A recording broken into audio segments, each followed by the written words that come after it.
Yeah, hi, Jake. It's Mr. Hussein here. Hello. Is that any better? I think it's slightly better, yes. Okay, no problem at all. Um, Fantastic. Thanks for calling me.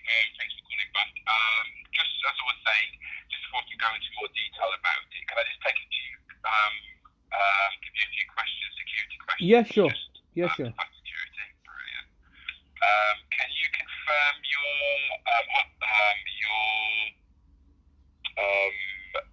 email address for me, please?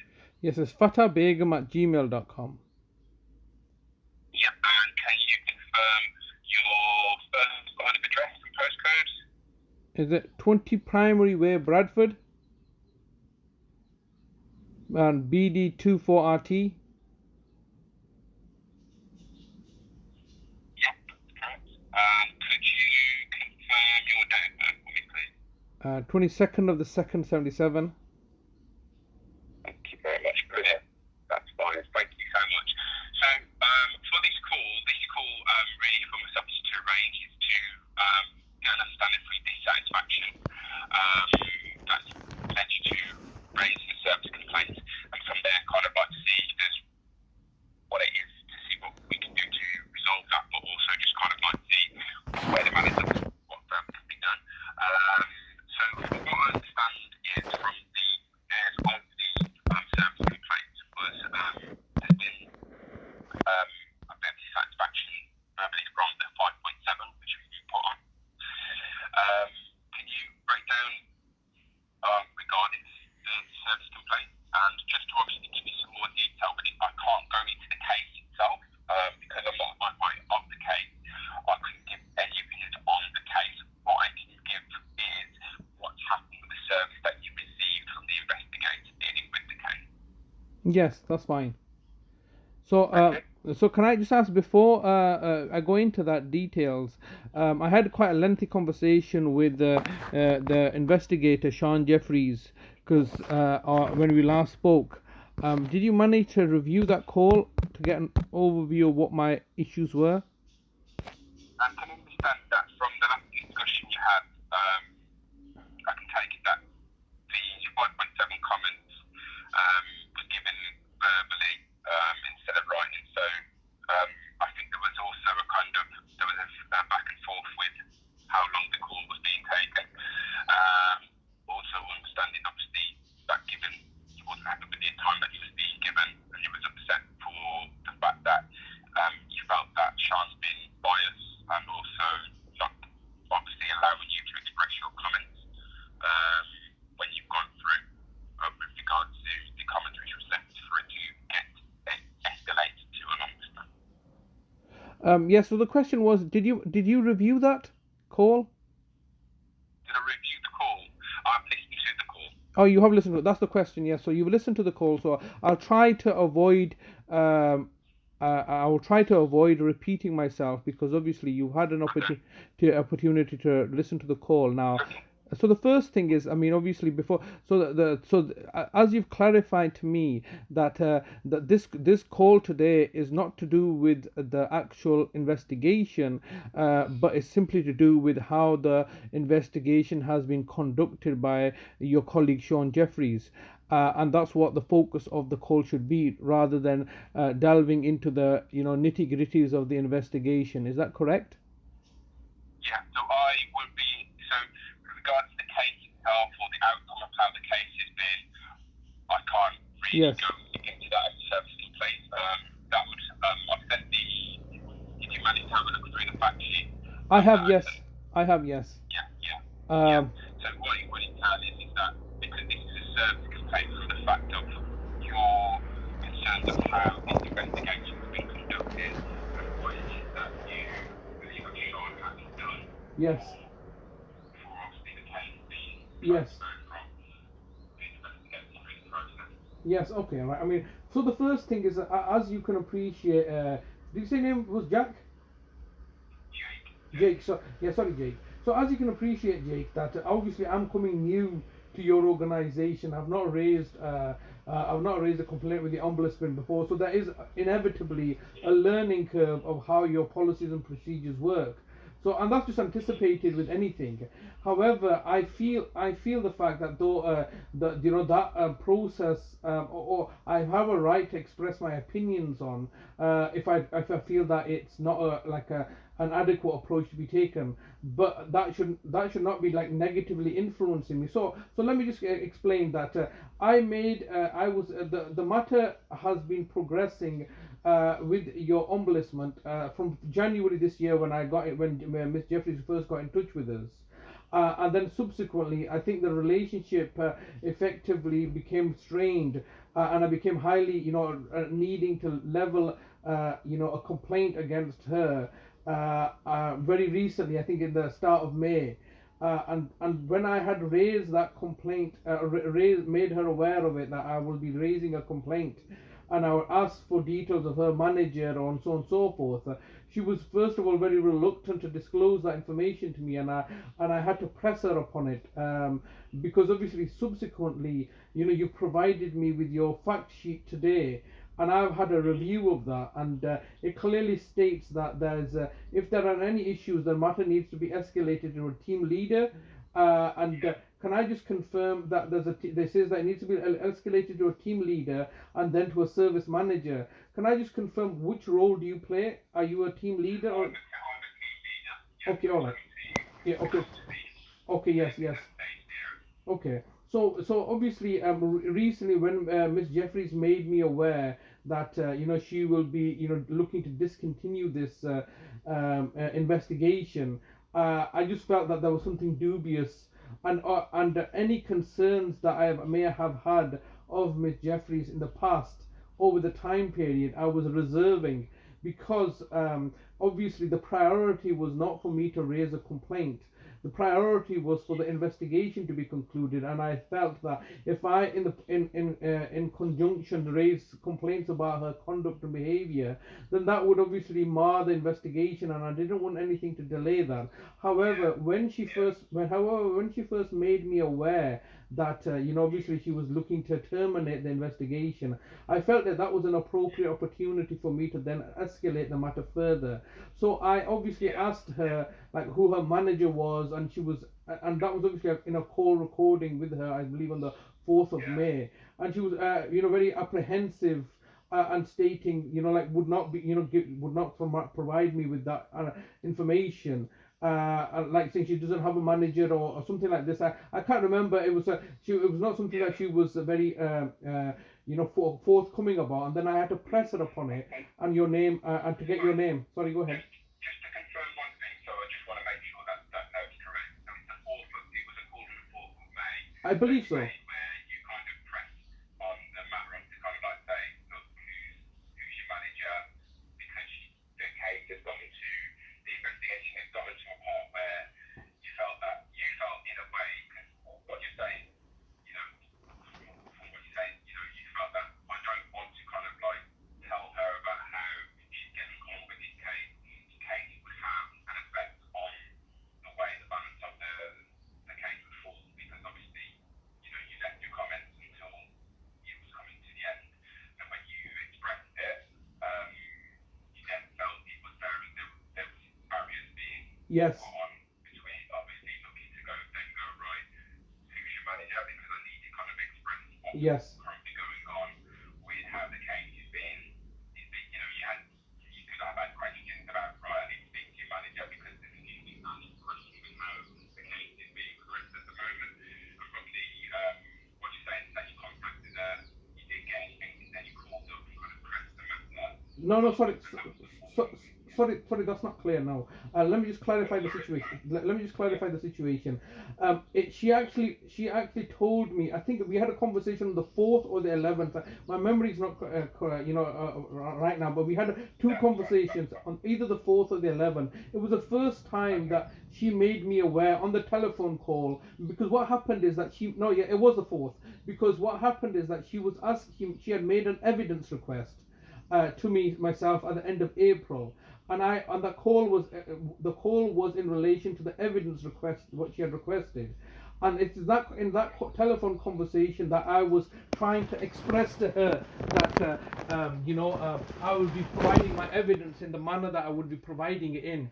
And I believe it's at that stage that she told me that she would have problems with receiving the evidence in the manner that I was given in. So I believe that was when I first realized that. I don't know if you made me aware then. No, I think, like I said, you're gonna have to forgive me. I don't have my notes in front of me or anything like this. Yeah, yeah. But it was either, but it was sorry, Jake. It was either on the 4th or the 11th. But soon as she made me aware that she no longer felt that she could pursue this case, it's that at that stage that I then requested to speak to the manager and get the manager's details where I felt it was being stonewalled. Eventually, when I pressed her upon it, because we were on a telephone call, she proceeded to give me your contact details. And then subsequently, she emailed me your contact details. Now, I felt initially there was some like apprehensions or the stonewalling attempts to get me the name of the manager. But then eventually, when I pressed her upon it in that call, I said, no, obviously you have a manager. So can you give me his name? And then eventually she gave me your name. Now subsequently, what I would have anticipated is that if she had first become aware that I'm going to be lodging a complaint against her, hence why I made it quite clear that I want to speak to your manager now. Under those circumstances, I think somebody in that situation, like for example, if I was to say to you right now, look, I'm not happy with you, I want to speak to your manager, you should tell me the name of the manager, and equally subsequently, you should take that as an opportunity to give me your, procedures about raising a complaint, as you have done today. I would have anticipated that because Miss Jeffrey was made aware that I am looking to lodge a complaint against her. She then I had to ask her for your name several times, and I said, will you tell me the email address? And she said she'll forward the email address onto me, and then so subsequently she did proceed to forward the email address onto me, and also at that stage I recognized that the relationship has broken, maybe become strained, and I also made a subject access request which she had taken over. She had taken fully, but I just wanted to focus in on her conduct in this regard. So if at any stage an investigator or somebody who's been client facing realizes that the person like myself is looking to raise a complaint, I think it would have been only justified for that person to explain to me orally their complaints procedure. So I take issue with that, because it seemed that there was an element of stonewalling rather than saying, well, okay, Mr. Hussain, if you feel that I have not done anything correctly, allow me to tell you the name of my manager and also explain to you the Ombudsman's procedures, and I will forward you our policies regarding raising complaints as you have forwarded on to me. So the fact that you forwarded this on to me today and it has not been forwarded on by Sean Jeffries is a point of contention.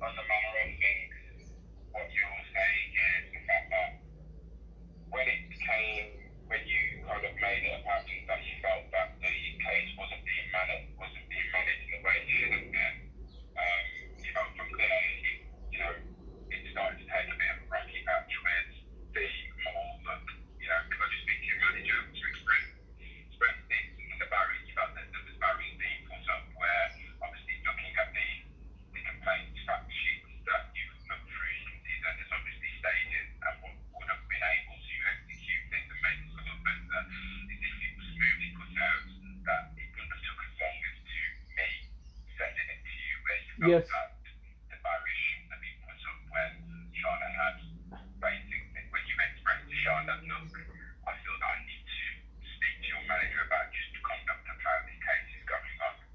Well, I think the impression that was, I understand, because obviously I've been in business. I understand how the process works now. Now when you have someone like what I was trying to say to Shans is that I know that you're client facing, you do the day-to-day activities on a case as an investigator, but there should be somebody who has oversight over, like who you're receiving like direction from, or who you're receiving guidance from. So I was trying to initially, ascertain that from her. Like, okay, I understand that you're handling the case day to day and progressing this case, but surely there must be somebody who you're getting like oversight from, or who's like managing you, because obviously, as you can appreciate, that's the whole job of a manager, to manage the worker, and obviously the managers are usually has like a team that they're managing, just so that the worker themselves, like Miss Jeffries, who's the investigator, just has somebody to fall back upon, or reach guidance on, or reach get further information on how to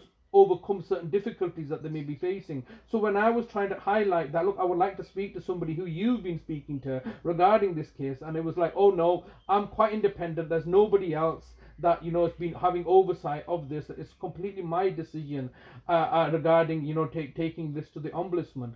And so that was the stonewalling aspect, where the impression that was being given to me was that it was just entirely her decision and there was nobody else.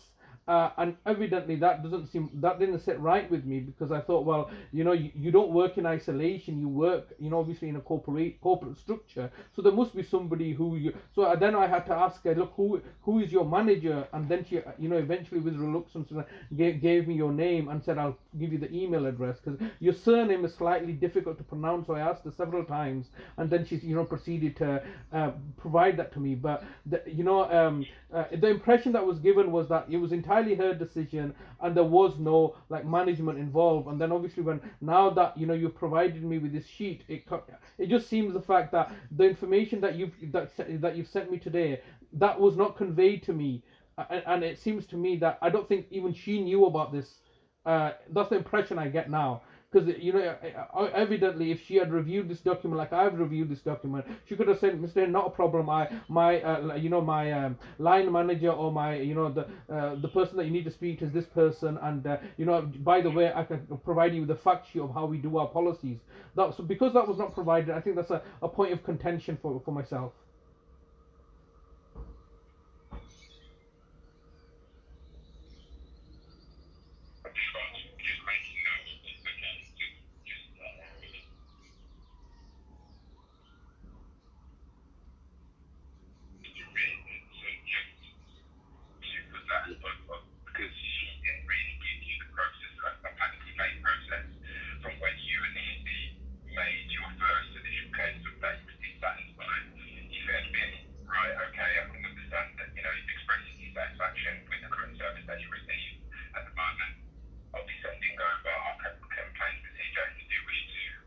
Yes. Express dissatisfaction. This is my manager's contact number. Yes. Sorry, this is my manager's contact details. And from there, even I think, obviously my first question, there was more positive with regards to you not having to, jump through so many holes to kind of like get to this point of speaking to myself. Yes. Your details passed over, my details passed over, so you can get in touch. Yes. So I think the complaint is that from the impression that I get now, this might not be correct. And I did ask Miss Jeffries what training that she's received. So it seems to me that the impression I get, and this maybe is not correct, but it just seems to me that she was unfamiliar with how a complaint should be. Like if somebody raises a complaint against her, it just seems that she seemed quite flustered in how to deal with that. And then in my last conversation with her, as you can see, I did ask her how long has she been with the organization and what kind of training has she received. Because obviously and this is the general impression that I've received from Miss Jeffries, and overall it just seems somebody who's very unfamiliar with their own policies and procedures, and so that's hence why I just felt that she was she's not read this document, I don't think. I mean, maybe she has, but the impression I was given is that she had not read this document that you've sent me today, And that's hence, and with a lot of things that I'm going to cover today, but just with regards to this aspect, so this is just one point of Miss Jeffrey's issues. It's just simply that, you know, what my expectations would have been is that soon as she realized, or anybody in that situation realized that, look, you know, like, you're not happy with me, and if you are not happy with me, then by all means, you know, you can raise your grievances to my manager. And in the conversation that we had at the time, I did say that because she had asked for my comments of why, you know, she had then asked for my comments regarding her attempts to end the investigation, and I did say that because I explained to her that I have difficulty writing things down due to my dyslexia, and I would be escalating those matters to yourself. And that's hence why I wanted a telephone conversation. So rather than just saying, give me the name of your manager, I'm going to write to your manager and raise a complaint, I made it clear to her that, you know, because the situation is as it is now, that I'm going to be requiring to speak to your manager, and the reason for that, speaking to your manager, is obviously to, you know, give my full feedback regarding my grievances with yourself, and also with regards to you know, the comments that you've requested from me. So, and she agreed with that. She said, okay, that's fair enough, not a problem. I'll give you my name of my manager. And my impressions when I left that call was that I would be then providing yourself with the feedback that was she had asked for. Subsequently, after the call, she was saying that no, you need to provide the feedback to me. You know. So subsequently, after the call, she was saying that no, you need to provide the feedback to me, and because when we last spoke on the 11th, I made it clear that I did not want to speak to her again, because obviously I've lodged a formal complaint. I will be lodging a formal complaint with the manager. So why would I need to speak to her again? But then after having recognised that on the telephone call, that yes, okay, that's up to you. You can speak to my manager and you can raise the complaints about me and also the feedback that I've requested. So she gave me the impression that I would have that conversation with you, and then subsequently in writing she's told me that no, my manager will only be dealing with the service complaint, i.e. about myself, and the feedback that I've requested, you need to provide me with that by the 5th of June. But that was not what we had agreed on the telephone. But then obviously, because she was insisting on requesting this information from me, I then had to, that necessitated me having to arrange another call with her, which was facilitated on the 6th of June. That's the last time I spoke to Miss Jeffries, and I then proceeded to provide her with with the comments that she had requested from me. But just is that the second point is that after I had asked for your details, and I had made her aware that I will be speaking to yourself regarding what she had asked for. She had agreed with me initially, and then told me that no, afterwards, that so there was that discontinuity. So I was not clear. It was not clearly provided to me that I needed to come back to provide her with feedback. So when we had the conversation on the 11th, she should have said, Mr. Say, no, you can by all means speak to my manager regarding complaints about myself, but because I'm conducting this investigation, I do need your feedback regarding, what your comments are. So she could have provided me with that information on the 11th, but she had not done so, because she had first of all, I had asked her on the 11th, like, what is your, because I was obviously, it was a bit, I was stonewalled a bit. I was like, it just came out of the blue that she's just going to end the investigation. She told me on the telephone on the 11th, I'm just going to end this investigation. And then I tried to say to her, well, can you tell me what the reasons are? And she was a bit hesitant at first to tell me the reasons. She said, no, I'll write them to you. And I said, well, rather than writing them to me, you've already made the decision, so tell me about the decision. And so I had to press her upon giving me I had to press her to give me what her reasons were. And they were very haphazard at first, but she kept on reassuring me that she's going to write out to me. And so, obviously I could not provide her with the comments. But then I did say to her in that call that any comments, once you write out to me, I'll hopefully be having a discussion with your manager, and I'll be feeding back what my comments are to your manager. And she was fine with that on the 11th.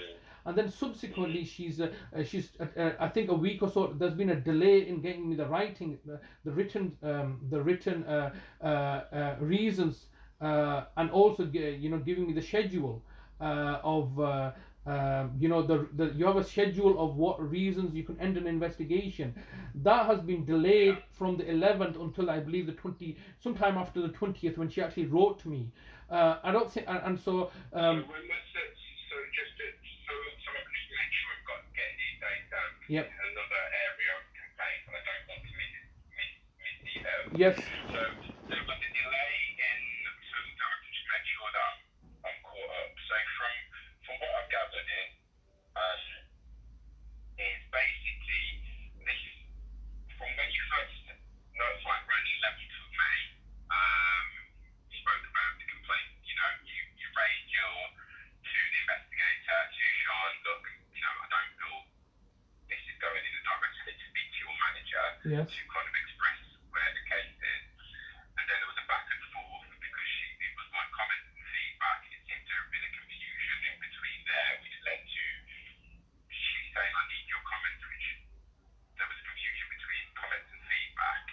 And then what should have actually been done is if you weren't have been given the complaints procedure or made clear that it was, look, okay, no problem, you told me that you're dissatisfied with the way the case is going, here's the complaint procedure, this is my manager's number, contact details, but I will still need to process with the complaint, the case that you have, I will need to have your comments with Yes. regards to the decision. Yes. That would have alleviated and eliminated all this lookback, because it seemed to have been a domino effect, which then made you then feel like, well, why are we now hit this barrier? You requested comments, and it was like to be given, but you were saying, look, I can give this due to your dyslexia. You were saying, look, why don't you tell me over the phone? There's been a hesitance with getting information out, where you felt that that's where this breakdown has happened, because since you've expressed your dissatisfaction, your line started to drop, as in the service that you was getting. Am I on the right track there? Yeah, you are, but Yeah. because obviously she's familiar with the procedure that if she looks to end the investigation, then she's required to give me comments. So what I felt was that on the 11th she had told me over the telephone that she'll be ending the investigation, and asked me to wait until she given the things in writing, and then she would have obviously put that in writing to get the feedback. But because I was insisting on her telling me there and then, because we were on the telephone, she had obviously made the decision, she just needed to write it up. So if when I was on the telephone, I said, look, I pressed her to give me the reasons why, and when she had told me the reasons, she had explained to me that she would be requiring my comments. And I said, well, I've only been made aware of your reasons right now. Obviously, I will wait until you write them out to me, and then by that stage, I will know exactly what the reasons are in writing. I will have a time to reflect upon them, and then I will hopefully speak to your manager about them. And she said, okay. So she should have said to me then that, yes, Mr. Hussain, like, okay, I will write them out to you, but I want to make it clear that my manager will not be dealing with the comments of the comments that I require. She did not give me that impression on the phone call. When we were on the phone call, she said, okay, Mr. Hussain, that's fair enough. That's up to you. You can speak to my manager, and you can. The impression I got was that I would be providing you, as the manager, with the feedback of ending the investigation. And she was happy with that on the telephone, saying, okay, you can provide that feedback to my manager. But then so subsequently, she's obviously told me in writing that no, you need to provide me with the feedback. Okay, because when I ended that call, I ended it quite amicably, and I said, look, hopefully I will not be speaking to you again. And so she was made aware that in order for me to give my feedback, it would have to be oral. It would not be written. I couldn't provide the oral feedback to her on the telephone call, because she had only just made me aware of her, on the telephone call, what her reasons were to end the investigation. So logically speaking, I said, like, let me wait until you write out to me, and once I have this information, I can then coordinate that with your manager, which you use yourself, and I can have this discussion regarding the feedback that you've requested. Because obviously, I feel the fact that it's unprofessional to continue to have a conversation with somebody when you're in parallel, complaining about them. So that's why, I made her aware that I'll be raising a complaint about her. I felt it was not necessary for me to speak to her anymore, and any kind of feedback that she needed, I will be then obviously liaising with your manager, namely yourself, and will be providing that feedback. And on the call, she said that, yeah, that's fine. Okay. And so what my further grievances is that, no, she should have explained to me that, Mr. Hussain, that's fair enough, but I will be one that are requiring your feedback, and just to make that distinction that this is part of the feedback of the investigation of why I'm ending this investigation, but in relation to my handling of the case, that is a sole matter that my manager will be dealing with. My manager will not be dealing with the feedback. She did not make that clear to me on the call. But then subsequently, she waited a week or so to get me this information, and then obviously we had looked to arrange a meeting ourselves, didn't we?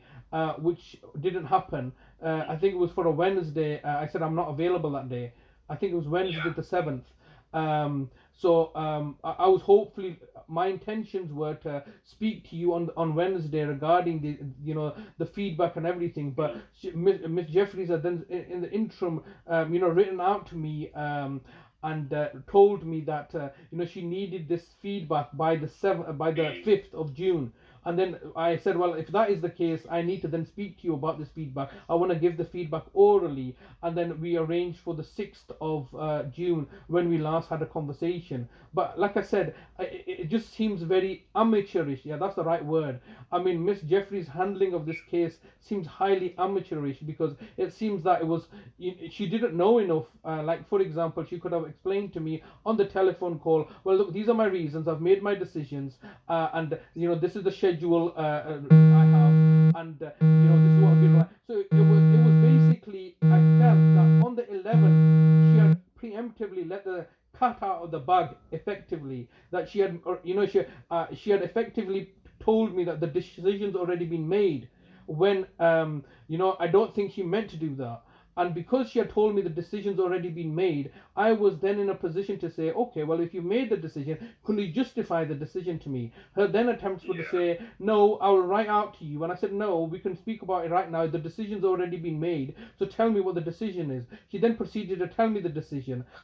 And it's at that stage that I realized that obviously, I'm being like this. There's something not right here. That she's made this decision, and I don't believe it's a decision that she was in a position to make at that stage on the 11th. And it was preemptive. So then when I've explained to her that I've had this conversation, I explained to her I will be speaking to your manager about this and I'll give him the feedback. She said, yes, okay, that's fine. And then subsequently she must have realized that that is not correct. After maybe consulting yourself or maybe consulting somebody, and then proceeded to tell me that no, in writing she's told me that she will require the feedback. So I think that is a point of further a point of contention there.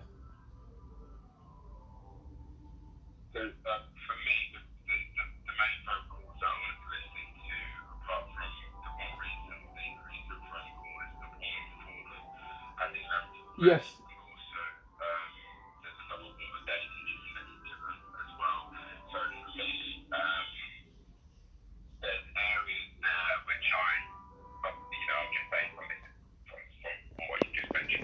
To kind of pick up, and it seems what you're mentioning is that you felt that due to the fact that you got more comfortable with giving your comments orally, there's been this massive confusion between comments on the case and raising a complaint to a service complaint to a manager. Yes. And it seems like the barriers were put up, or there's been confusion where a lot of time has been kind of taken up, which could have just been eradicated if clear messages were given and clear instructions. So for me, what I would need to do is just listen to the calls to find out what was kind of how it was there, because as you can understand, to make judgment I'm hearing from, I'm obviously can review how it was conducted from the time of when, initially, I think from how it all started from the 11th. When, when she made you aware that the case was going to be dismissed. Yes. that area, you feel that a decision kind of was preemptive when it hadn't actually came to a point of when it was going to be said. So when you then challenged it, or well, didn't challenge it, but asked, okay, can you deliver with the reasons, you then felt that it couldn't be given because you didn't feel that it had got to that stage where they would be able to deliver it.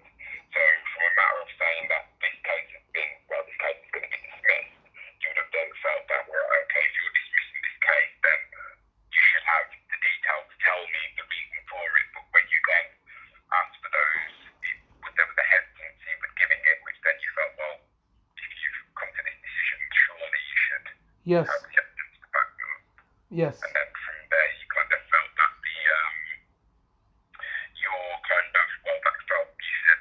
you felt that was kind of a bit like just amateur, not professional enough to be handling that case, where you feel that if you had delivered to me in a clear manner, then, hands up would have been okay. Then giving my comments, if that was then presented to me, which was, okay, from how you told me what the reasons are, I just want to talk to your manager about that. And then obviously from there on, comments and feedback has got mixed up, which has led to you being even more frustrated because, you're at this case, well, look, all I want to do is express my dissatisfaction of how it's been handled. But then, I'm questioning how you've delivered your conclusion, and I'm also now questioning how you're going around giving the incorrect, you felt you've been given incorrect information. So is that about right, would you say? Yes, but I think the critical point here is that after she had explained to me, because I pressed her to give me the reason, so after she's given me the reason, she knows the next stage is to get my feedback. And so when she's asked for my feedback, I said I'll wait. She said I will be requiring your feedback, and I said to her, well, I don't want to give you my feedback because I'm obviously going to speak to your manager, and I'll give your manager your feedback. It is when she agreed that that's okay. She's agreed with me on the telephone that that's okay. You can give the feedback that I'm asking for to my manager. But that's clearly not right, because obviously subsequently she's written to me and said that no, you need to provide me with the feedback. All right. And obviously I could not provide her with the feedback on the telephone call because I had just become aware of it. I then was obviously waiting for her to write out to me, which was I believe. And another point is that she's told me on the 11th that she's ending the investigation. She said I'll write out to you by the end of the week, and then there's been a delay, and then only when she's written out to me, which is I think a period of 10 days later, have I, in the interim, I've obviously gone to the website and looked at the schedule of reasons. But then she's obviously come back to me. So another point is that if she's made the decision by the 11th, she just needs to write it up. She could have sent it within the next day or two, but there was a delay over maybe 10 days. I don't think that's satisfactory. You've made the decision by the 11th. You've articulated to me that you've already made the decision, and I've asked you for the reasons. You said I'll put it in writing to you, and then there's been that period of a delay. I don't think that is good service, because you've already told me this, and I've obviously, because there's been a delay, I've gone to your website and I looked at all the I think there's A to N or something. So this is the first time, obviously, I've been familiarized with this. So I think there was a delay there that was not necessary. But that seems to be like a recurring theme, which I will expand upon, of unjustified delays which are not necessary when we've already got an agreement. So on the telephone, we had an agreement, oral agreement, that said that, okay, you're raising a complaint. I said I'm raising a complaint. I don't want to deal with you anymore. Hopefully I won't be able to speak. I won't be speaking to you again. I'm going to be dealing with your manager. And so I said my goodbyes. And she was made aware that all my interactions are oral. That's my preferred method. So she should have been aware that if it's going to be, if I require the feedback and it's going to be in oral, then you have to come back to me. But she was agreeing to me that no, the manager will take the feedback that she required. But then later on, she must have realized that that's not correct, and your role is not to take on and be involved in the actual investigation. and these were part of the investigation. So subsequently she's informed me this, but if you review the call recording, you will see the fact that she did agree with me that I would be raising these with the manager, and that there was no basically there was no expectation after the 11th that I would be speaking to her. But however, it later transpired that I would have to speak to her because she insisted on getting the feedback from me, and I would be doing that orally. So, like I said, on the 11th, the expectation was left that I will not be speaking to her, and that now, because obviously I made her aware I'm raising a complaint, she's agreed with me that my justifications of not speaking to her and looking to speak to the manager, namely yourself, for the feedback is because I've lodged a complaint. She said that's she agreed to that. And then subsequently, I'm forced to basically ring her back and give her the feedback when she's already agreed that it would be the manager. Now, if, for example, on the 11th, she had explained to me that Mr. was saying that, you can speak to my manager regarding my conduct, but this feedback that I require of the investigation has to be given to me, then that would have been fair enough. Yeah. But she didn't explain it that way. So there was that aspect of, like giving me different expectations.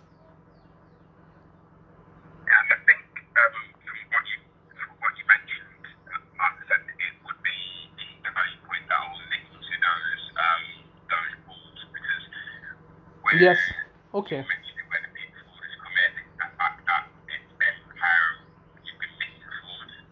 Yes. Sorry. Sorry. I'm getting a bad line here. Can you say that slowly and loudly? Sorry, can you hear me now? Yes. Go ahead. Yeah. So to say what would be the main part of this is that you've been misinformed. Yes, misinformed. Yes. Yeah. Sorry, I've been misinformed about the procedure that's going to be followed. And that's hence why I'm saying that Miss Jeffries came across as amateurish and didn't know fully the procedure herself at the time.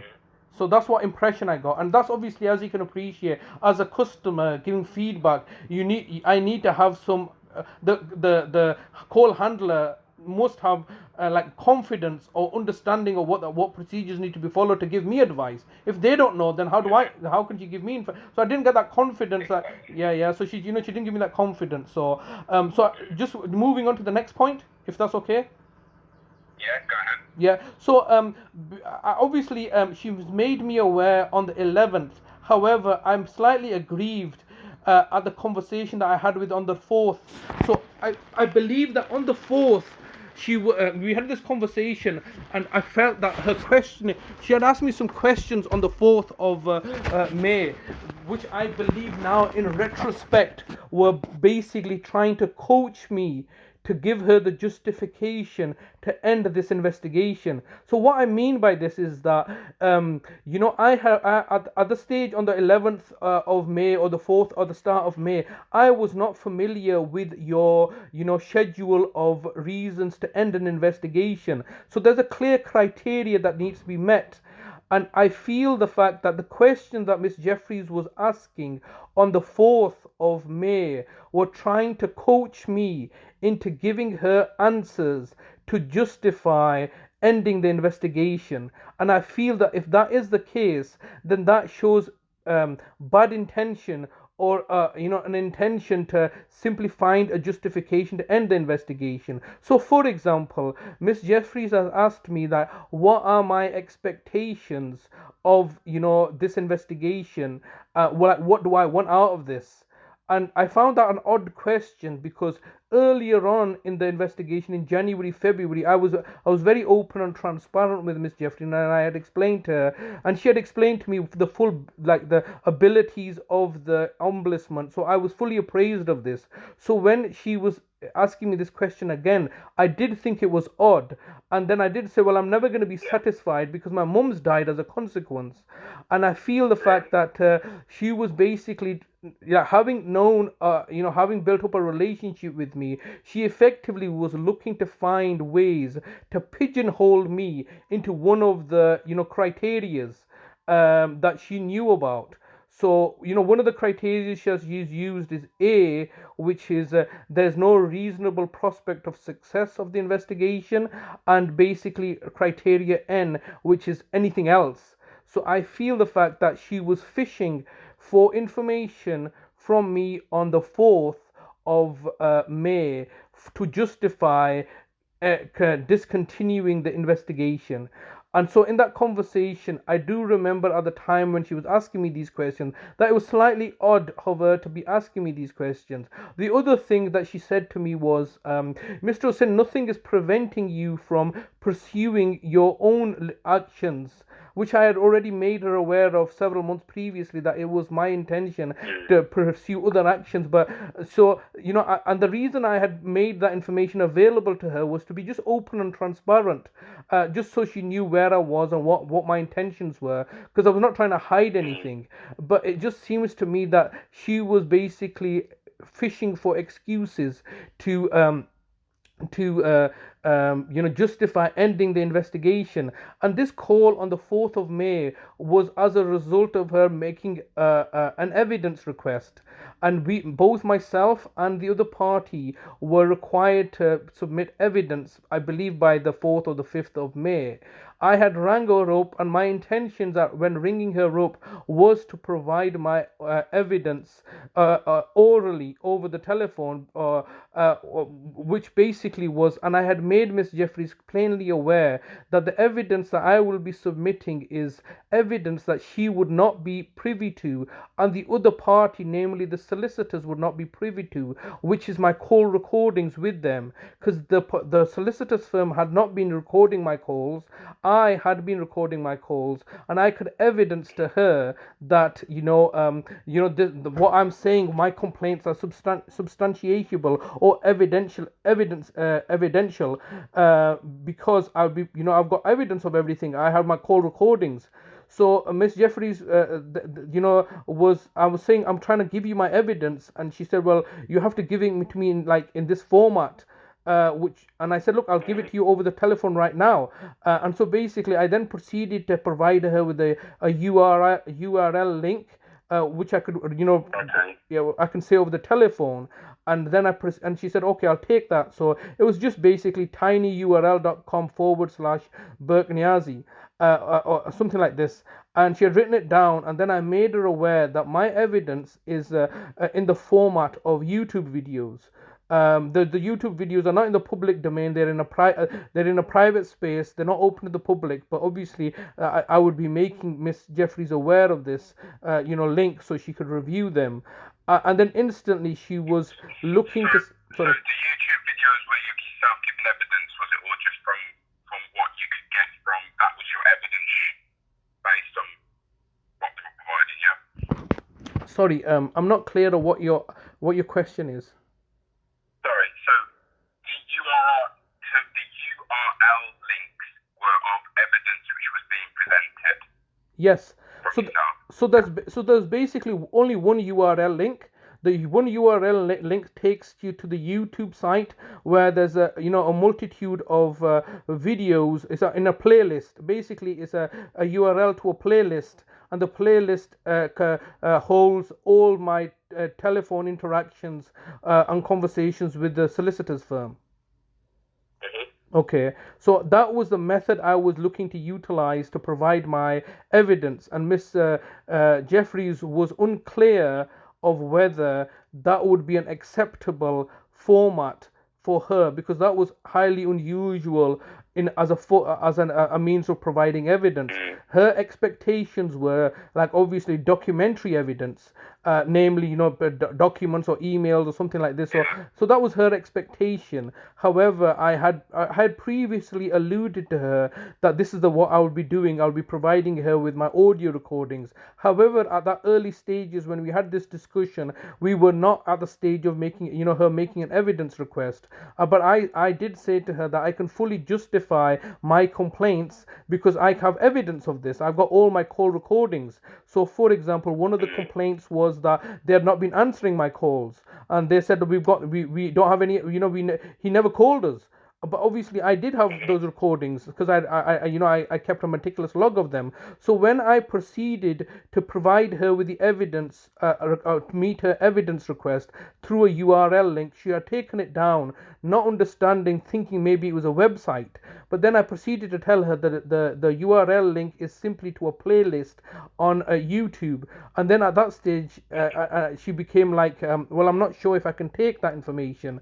And then she proceeded to say to me that what I would require from you is for you to give me snippets in an MP3 format to the answer to the questions that she had asked. So she was asking for, very, for me to, give her the evidence in a format that she wanted. And she had said this on the 4th of May when she was not even clear whether she could take the YouTube channel evidence. So I explained to her what it was. I said, look, this is a link to a YouTube playlist that holds all my conversations. And at that stage, she said, first of all, I'm not even sure that I can accept the video evidence in a YouTube because we're not sure that we have access to YouTube because we're at work. So she said, first of all, I'm gonna have to find out from the IT department whether I can access the YouTube, and I'm also gonna seek advice from the Ombudsman how to proceed with this. But how I would want them is I would want them in an MP3 format, and only snippets, if that evidence addressing the particular complaints, because at this stage we had about 20 complaints, and she wanted, and I said, well, okay, but could you find out for me? And so she had already, before finding out, what I had anticipated was that, okay, Mr. Hussain, you've provided me with this link. I'm not sure that I can, accept this. I'm going to go speak to the Ombudsman and take further advice from them. And if that would have been, I think, a reasonable way forward, which she did say that she was going to do.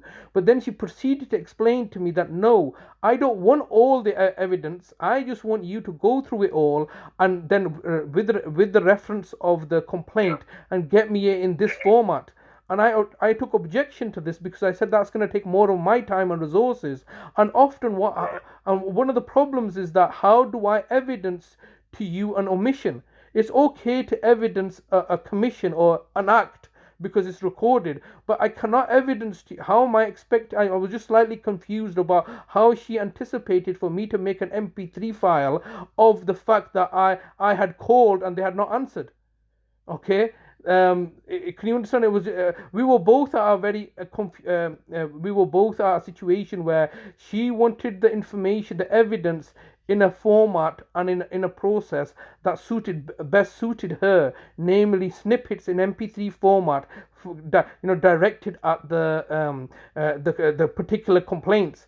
However, I had proceeded to provide her with everything which she had been reluctant to take on board. But my particular complaint or grievance is that at this stage, on the 4th of May, you're not in a position to say, I want it in this format. You don't even know if you can watch the YouTube videos. You've explained to me that you're going to go and speak to the Ombudsman regarding this. But then obviously, you're telling me that you'll be requiring them in this particular format. Now, as you can appreciate, it would be difficult for me to review everything, to give her in the format that she had requested. And so that was a grievance, that's a clear grievance there, that just to highlight that she had asked for an evidence request. I'm a layperson. I don't know that you need to provide evidence in a particular format. I then proceeded to provide her with all my evidence, because I think often what can happen is that if you take a snippet of something, it can be taken out of context, it can be manipulated, it can be like you can always string together, take things out of context, where I was looking to provide everything for her, and she was not looking to take it on that regards, and she was like basically, if she was unclear clear about something, she should have first of all received the clarity from the Ombudsman and said that, well, because this is such an look, it's reasonable for Miss Jeffries to say, well, look, I was not expecting this. I'm not even sure that we can view YouTube videos. It's further advice I need to take from the Ombudsman. And if the Ombudsman then said, well, yes, we're not going to be taking it on the YouTube side, but we want snippets in this matter, then I could have understood that was like what the decision, that she had sought advice on that decision. But it just seems to me that at the time she just wanted it in a particular format for her benefit, and right now we were outside of any policies and procedures because I had simply presented her with something that's unconventional, namely a link to a YouTube channel. So if she was unfamiliar or we were in uncharted territory, of course she has a right to go to the Ombudsman to best describe how to deal with this. But if then she should not be making suggestions that I would want it in this particular format, namely snippets addressing the particular complaint and to in an MP3 format which would have required a lot of my resources in order to give it in that format. Right. So I think, like, from what you're saying is the this side of it is the fact that when you presented your evidence, it was first suggested that, well, I'm not sure, I'm going to need to seek advice. But then it was proceeded to tell you that you need to send it this way when the fact is they already mentioned at the start that they would go and seek advice. So how you feel it as well, if you're going to seek advice, why are you giving an answer straight away? Yes. And yes, where, okay, you was quite happy for her to go, right, I'll go and seek advice, and then come back, and if that advice is, no, we can't accept it, it needs to be in this way, you would have been quite happy because she'd mentioned it.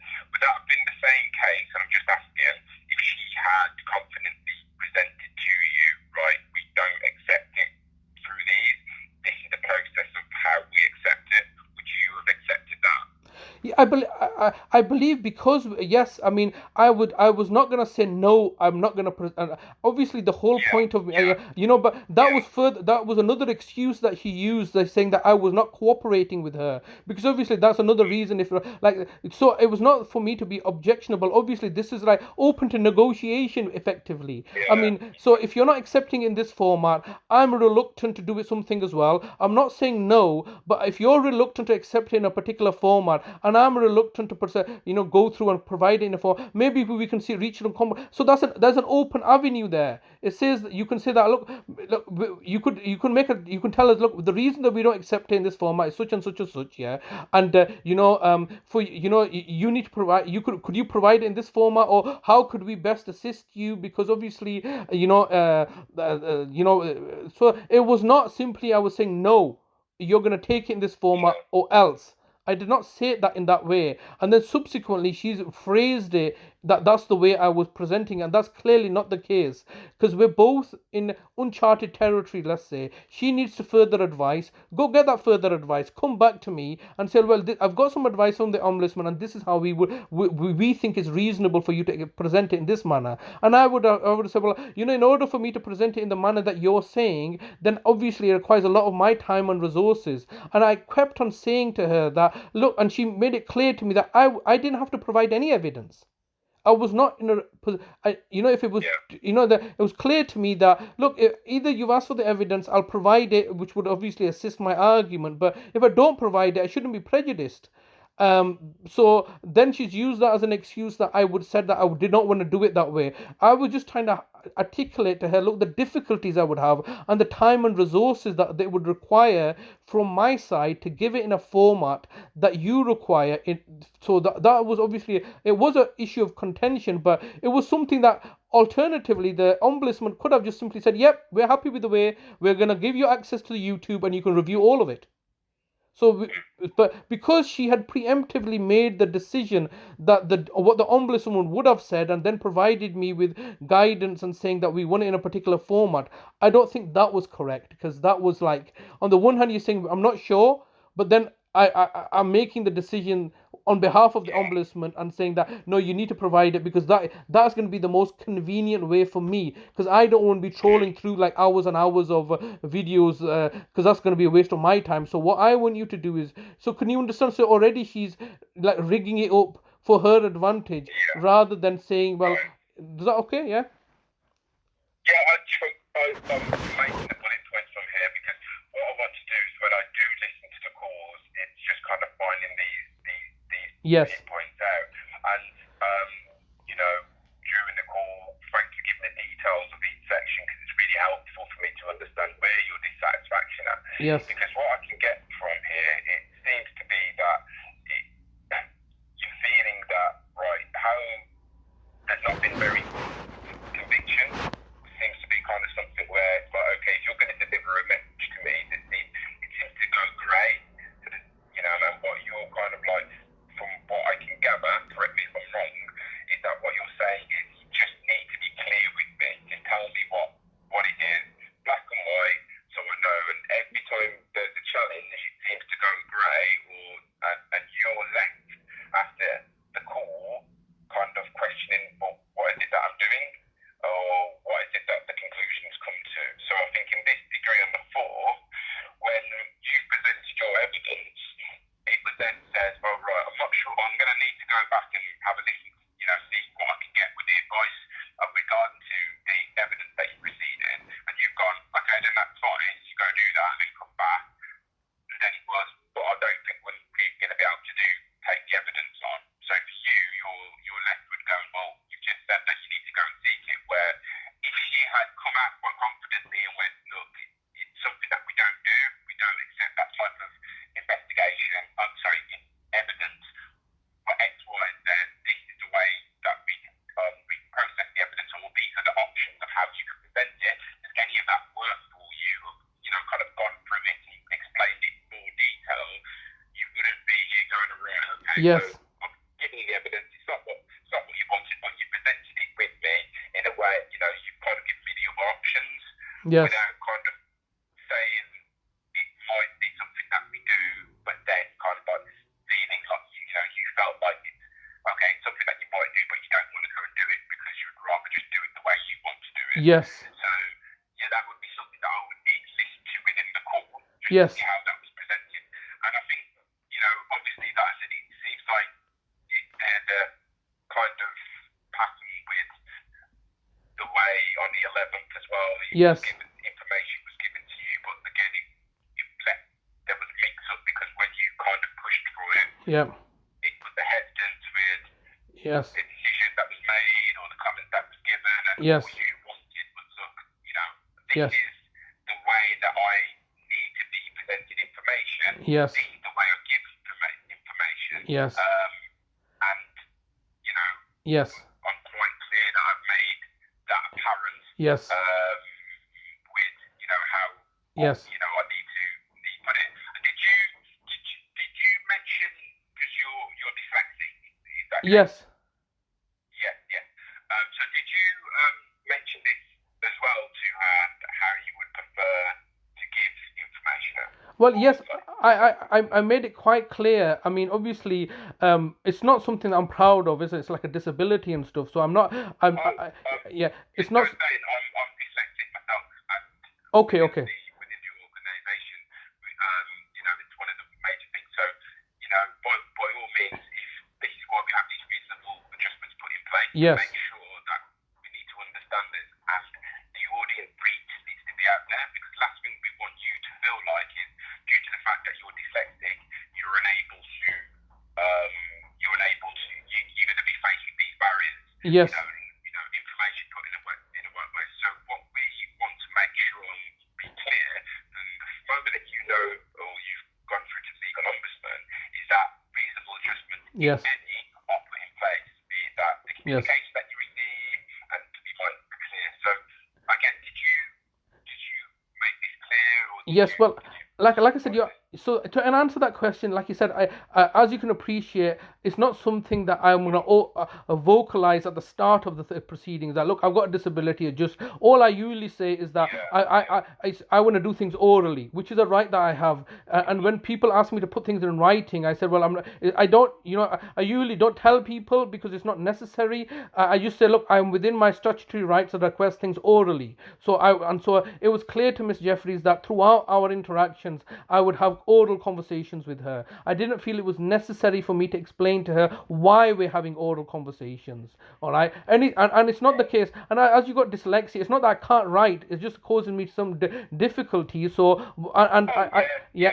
So so I was quite happy. So we've been dealing with her orally throughout. I've given all my questions to her orally, and I've explained to her everything. But then obviously I made it very clear to her that the reason I wanted to speak to the manager, namely yourself, on the telephone rather than writing things down is because I have dyslexia, and I made it abundantly clear. I definitely on the 11th, but prior to that, I don't believe I did make it because it's not usually my policy to put it out there. I usually just say I want to speak to somebody orally and do things orally, and so Miss Jeffrey was quite clear that throughout the investigation period or throughout my contact with her, I have been speaking and giving things orally. I will deal with them in writing if I have to be, but I felt that, can you understand that if she understood on the 11th that I explained to her, look, I'm dyslexic, so I want to speak to your manager in not putting in writing, because at that stage I think I was just being pushed to put things in writing, which is a preferred method for obviously corporate organizations who want it in a particular format, namely in writing. But for myself, I made it clear to Miss Jeffries that all my calls are recorded. I made that quite abundantly clear, and obviously the reason for that also is because of my dyslexia. And often what happens is that if if it's written down, obviously it's undeniable, you see, but often if it's word of mouth, then things can be changed afterwards. But because it's recorded, obviously then like you said, you're going to review that. So I made it clear to Miss Jeffries that I have dyslexia, and that's why I wanted to speak to the manager rather than write things down. And previously, and then subsequently, when she said she wanted she effectively, after learning that I had dyslexia on the 11th, there was an expectation that I would be raising my feedback of her discontinuation of the investigation to the manager. She subsequently wrote to me and saying, I want your feedback effectively in writing. So she was made aware on the 11th that any feedback that I would be giving back to her manager, namely yourself, orally. And I had explained to her then that I have dyslexia. So then she's proceeded to agree with me on the telephone that yes, you can give your feedback to your manager, to my manager, namely yourself, because obviously you're lodging a complaint against me as well. Then she's proceeded subsequently, and this is the element of amateurish. Then she subsequently proceeded to put in writing to say that she requires this feedback by the 5th of June, and the expectation is there that I would be writing to her. And I then said, once I've received this, I said to her, no, I will then need to speak to you. So then she's agreed to speak to me on the 6th. So I think it's insensitive that she's definitely been made clearly aware on the 11th that I have dyslexia and I want to speak to somebody. And any feedback I'll be providing, she's agreed to me, would be given back orally. And I said I'm going to give it orally to the manager, namely yourself. And then she's proceeded to say, no, actually the manager doesn't deal with, the feedbacks. It's myself. And you then need to, and that's obviously documented because she's written out to me. And she does not say that she could, in the writing, she can say, upon reflection, Mr. Hussain, I made a mistake, or it's incorrect that the manager will be receiving the feedback. I do need to receive this feedback by the 5th. Can we please arrange a telephone call? If she had put it in that way, then at least she's recognizing the fact that I've got dyslexia and I wanted to speak to her. But she's effectively put me on the spot saying, you give me your feedback by the 5th. Then how am I supposed to give her feedback if I don't speak to her? So she's expecting me to write it down. But in that letter, she could have said to Mr. Hussain, like she's already agreed to me that on the 11th that I should be able to give that feedback orally to her manager, namely yourself. Then subsequently afterwards, she realized that the manager, that's not the scope of the manager remit, namely yourself. So then she said, no, I need the feedback myself. But she's not made any provisions for me to give that feedback, and it's quite evident in the writing, in the letter, that I'm expected to give that feedback in writing. So that is, I think, was it at the date of the 22nd of May? 22nd of May, I think. Yes, that's the letter. So she sent a letter on the 22nd of May, expecting me to give feedback by the 5th of June, but effectively wants that feedback in writing. And then obviously when I realized this, because she's not offered to have a further telephone call with me. And it was abundantly clear when we last spoke on the 11th that I did not want to speak to her because I had lodged a formal complaint.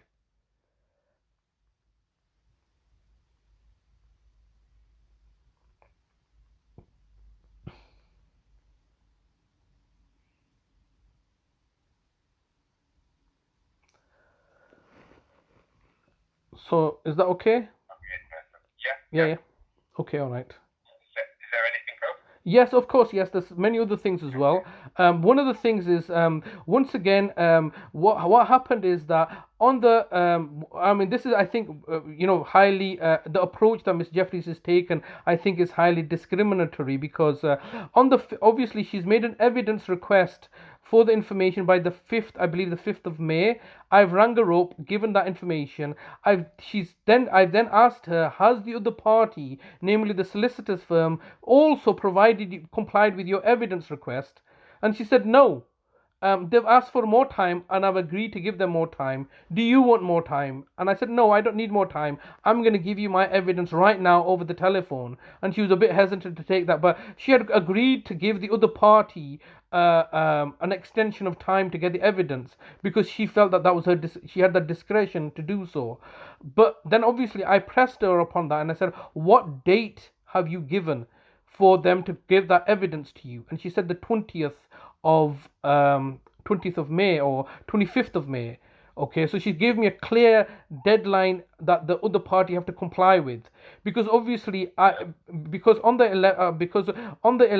I spoke to her, I think I said I'm going to be making a subject access request, and I just needed to coordinate. Shall I wait until they submit the evidence, and then obviously because it was a priority for me to get some evidence from them, because they have not provided me with any information, and so I was quite keen to get some information, their evidence, because obviously they would have to share that, or I would receive that evidence through a subject access request. So initially Miss Jeffries has agreed to say to their extension of time to the 25th of May, I think.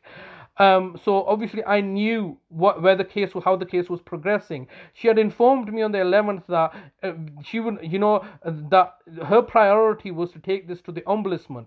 But in the background, the case must still continue. She, even at this stage, cannot be sure of the outcome of what the Ombudsman's decision is, because she's telling me that's a third party, independent. So how does she know whether the case is going to be disregarded or upheld? But she seems to be working on the premise that it's going to be disregarded, because she's making the complaint to the Ombudsman. And the way I can see that is happening is because she's originally agreed to a time extension until the 25th for an extension of time from the solicitors. And that's fair enough as well. I mean, she's explained that to me. She feels it's justified to give them an extension. That's her discretion. I don't have an issue with that. But then I have then subsequently been chasing her up to saying, have they actually provided that request? Have they complied to that disclosure request? And she's then told me, no, they've asked for a further extension.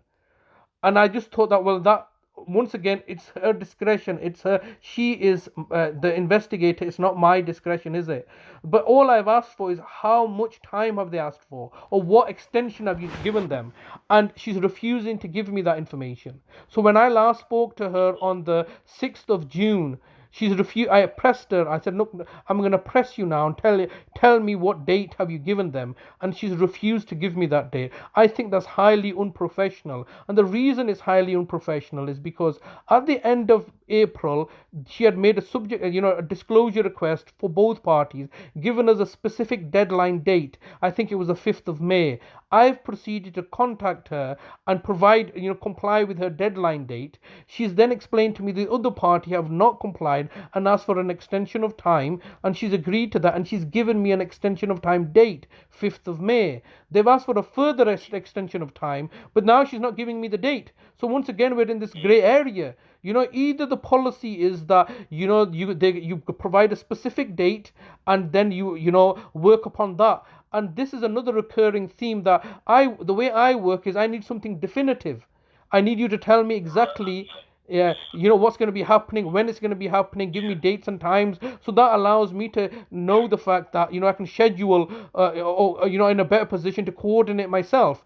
But I don't want to find myself in a situation where everything's soon, whenever, up in the air, haphazard. And I think that approach taken by Ms. Jeffries is highly unprofessional, especially for the legal ombudsman to be doing that, to leave things open-ended. So if we've gone from a situation where she's asked me for my evidence request, I've promptly looked to provide that. I've done it orally over the telephone as my method was. I've not needed any extension of time. She has been effectively, when you listen to that conversation, she's effectively encouraging me to get equally want an extension of time. And I said, no, I don't need an extension of time. My evidence is already ready for you to peruse over, namely the YouTube video playlist.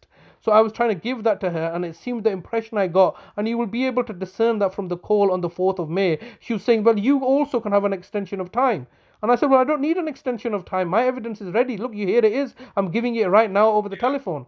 And I then proceeded to send her via the email. But she's effectively saying that, I've given them an extension of time. But she's not telling me what that extension of time is. So we went from a definitive date of, I think, the 5th of May. She said, I've given them an extension of time. They've asked for an extension of time. She's not telling me what that extension of time is. She said, a couple of weeks. So I said, what date is that then? So I got a definitive date from her.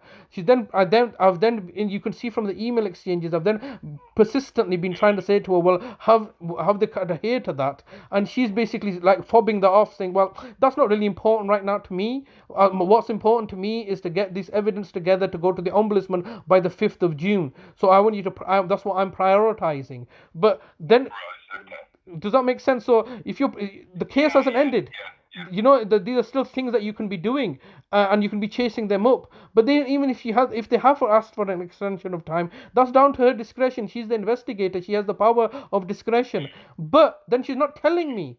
I think that's very, very infuriating, because, okay, if they wanted another 2 weeks, what date is that? But can you understand? Because I can then coordinate my freedom of... your expectations. Yes.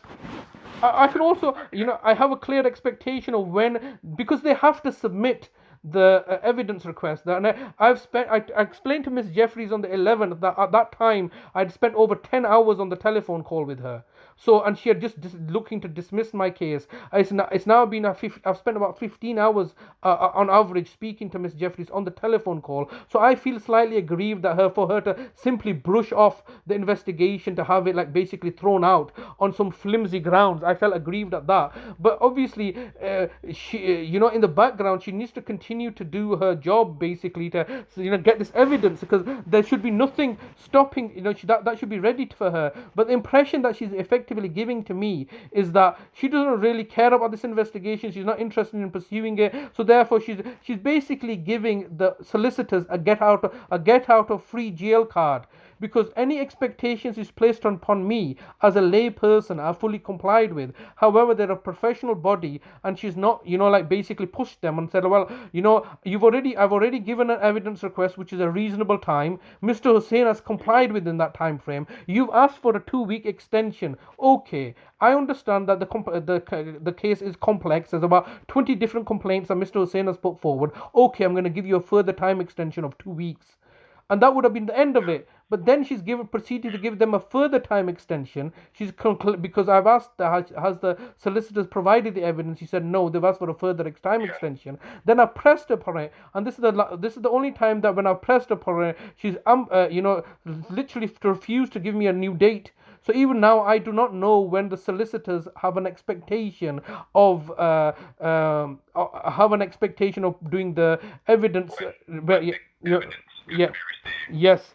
And she's made it clear to me that it's going to be 4 weeks before the Ombudsman looks at this case. So I just need to know that irrespective of the Ombudsman has not made a decision, he's unlikely to make a decision for 4 weeks from when Miss Jeffries brings it to the Ombudsman's attention. In the meantime, what are you going to be doing? Fiddling your thumbs? You're giving me the impression that they don't need to comply. The solicitors firm don't need to comply because Miss Jeffries is fully confident that the investigation is going to be closed. But can you understand, that is highly prejudicial, because I've spent 10 hours working with Miss Jeffries to get these complaints together, and the effort or time and effort on the part of the solicitors is simply to say, no, we don't agree with any of these. So then Miss Jeffries has proceeded to ask them for evidence, and they've not provided any evidence. So that, I think, is very, very disingenuous or unprofessional of Miss Jeffries to hold me to a particular standard and looking to effectively work in the interest of the solicitors firm by effectively giving them a green card to not give the evidence request. And I feel personally that may be an underlying justification to end the investigation, not because there's no evidence or that it's not likely to succeed. It's because that Miss Jeffries has effectively, I feel prejudice. Whether that prejudice is real or not, I just feel that, look, you're just working in their interest and not in my interest. Because you're saying you're impartial, but then you're effectively bending over backwards to accommodate them. However, alternatively, you're not bending over backwards to accommodate me.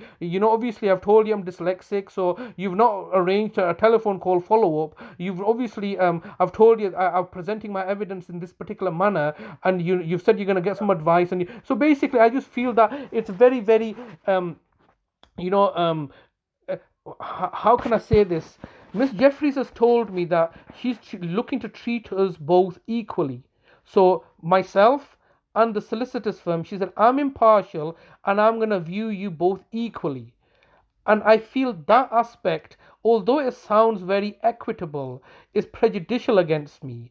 And I've tried to explain that to Miss Jeffries, is that you should not be by treating us equally. Yes, of course, you should not prejudice against us, but by treating us equally, you're basically disadvantaging me because you're holding me to the same standard as you're holding them to. And that's not right. Because obviously, as you can appreciate, if I go into the boxing ring with Mike Tyson, there's an expectation going up against a professional, and myself, there's no expectation. So if Mike Tyson knocks me out, that's no biggie. But if I can lay a punch on Mike Tyson, that I think is, far more potent. So similarly, Miss Jeffries seems to give this terminology that I'm going to treat you both equally. But then it's prejudicial when she holds us both to the same standard. Whereas I am a civilian, a lay person who's unfamiliar with the law, who's never been to the ombudsman before, and as opposed to a professional solicitor who's basically is in the job to provide evidence and and has no doubt been to the ombudsman before. Because I take personally, as a civilian and as a member of the public, I take issue with the comments made by Marcus, which was the manager of Burke Niazi solicitors, where he was saying, oh, the ombudsman usually don't deal with the case unless it's 2 years later, effectively deriding the whole situation of the ombudsman as an institution. Because when I had spoken to I think his name's Marcus at the solicitors firm, I said I will be taking to the ombudsman, and he was like off the cuff saying, well, you have to do it within 6 months, and they usually take a couple of years anyway. So basically, invalidating the potency of my complaint, saying that, well, if you do take it to the ombudsman, they're going to take 2 years anyway. So effectively, we're going to kick your complaints into the long grass. And then subsequently, when I've come to the ombudsman, it has taken a couple of years, and to have Mr. Marcus's comments upheld in this manner. I just feel that it's highly prejudicial of Miss Jeffries to, although treat us equally, but recognize that we're not to be held to the same standard. And so it seems in this manner where, sorry. Yeah, so just to obviously advise, I know you probably broke up on one of the solicitors or one of the members of the service provider. As I said, with what was done within the case, I can't really comment on what was led you to them. From what you've mentioned on fact three, on point three, you have mentioned that from what I can get from this, this is another case of where you feel that there's been this grey area between information being given, because at one stage you was told what the date of would be needed for evidence to be received.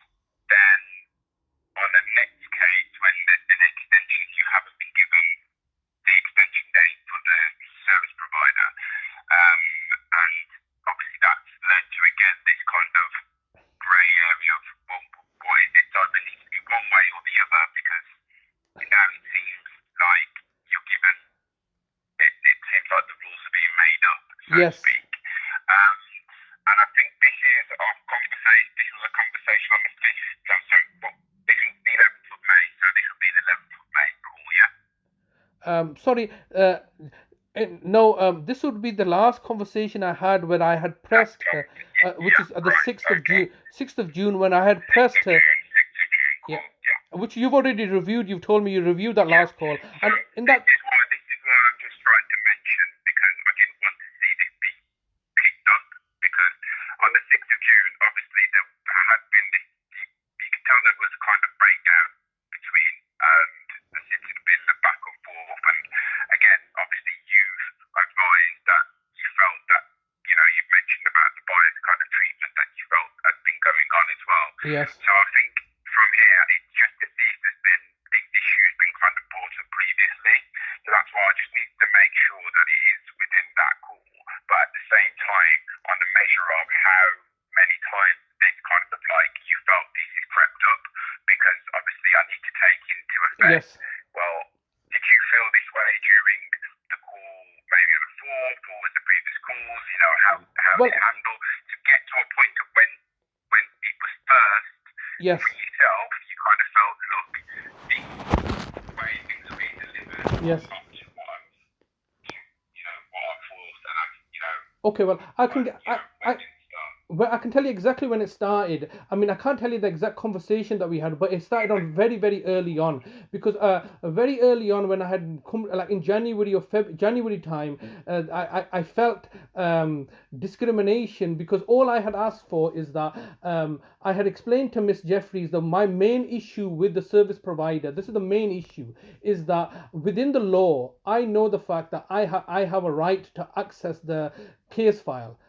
This is with the solicitors, and I had asked for the solicitors to provide me with the case file, and they had not done so. I had then elevated that to the information commissioner, and so in our very, very first early conversations, I explained to Miss Jeffries that one of the main issues that she was asking me, how can we look, we are an ombudsman, we're not here to penalize anybody, we're here to basically resolve grievances.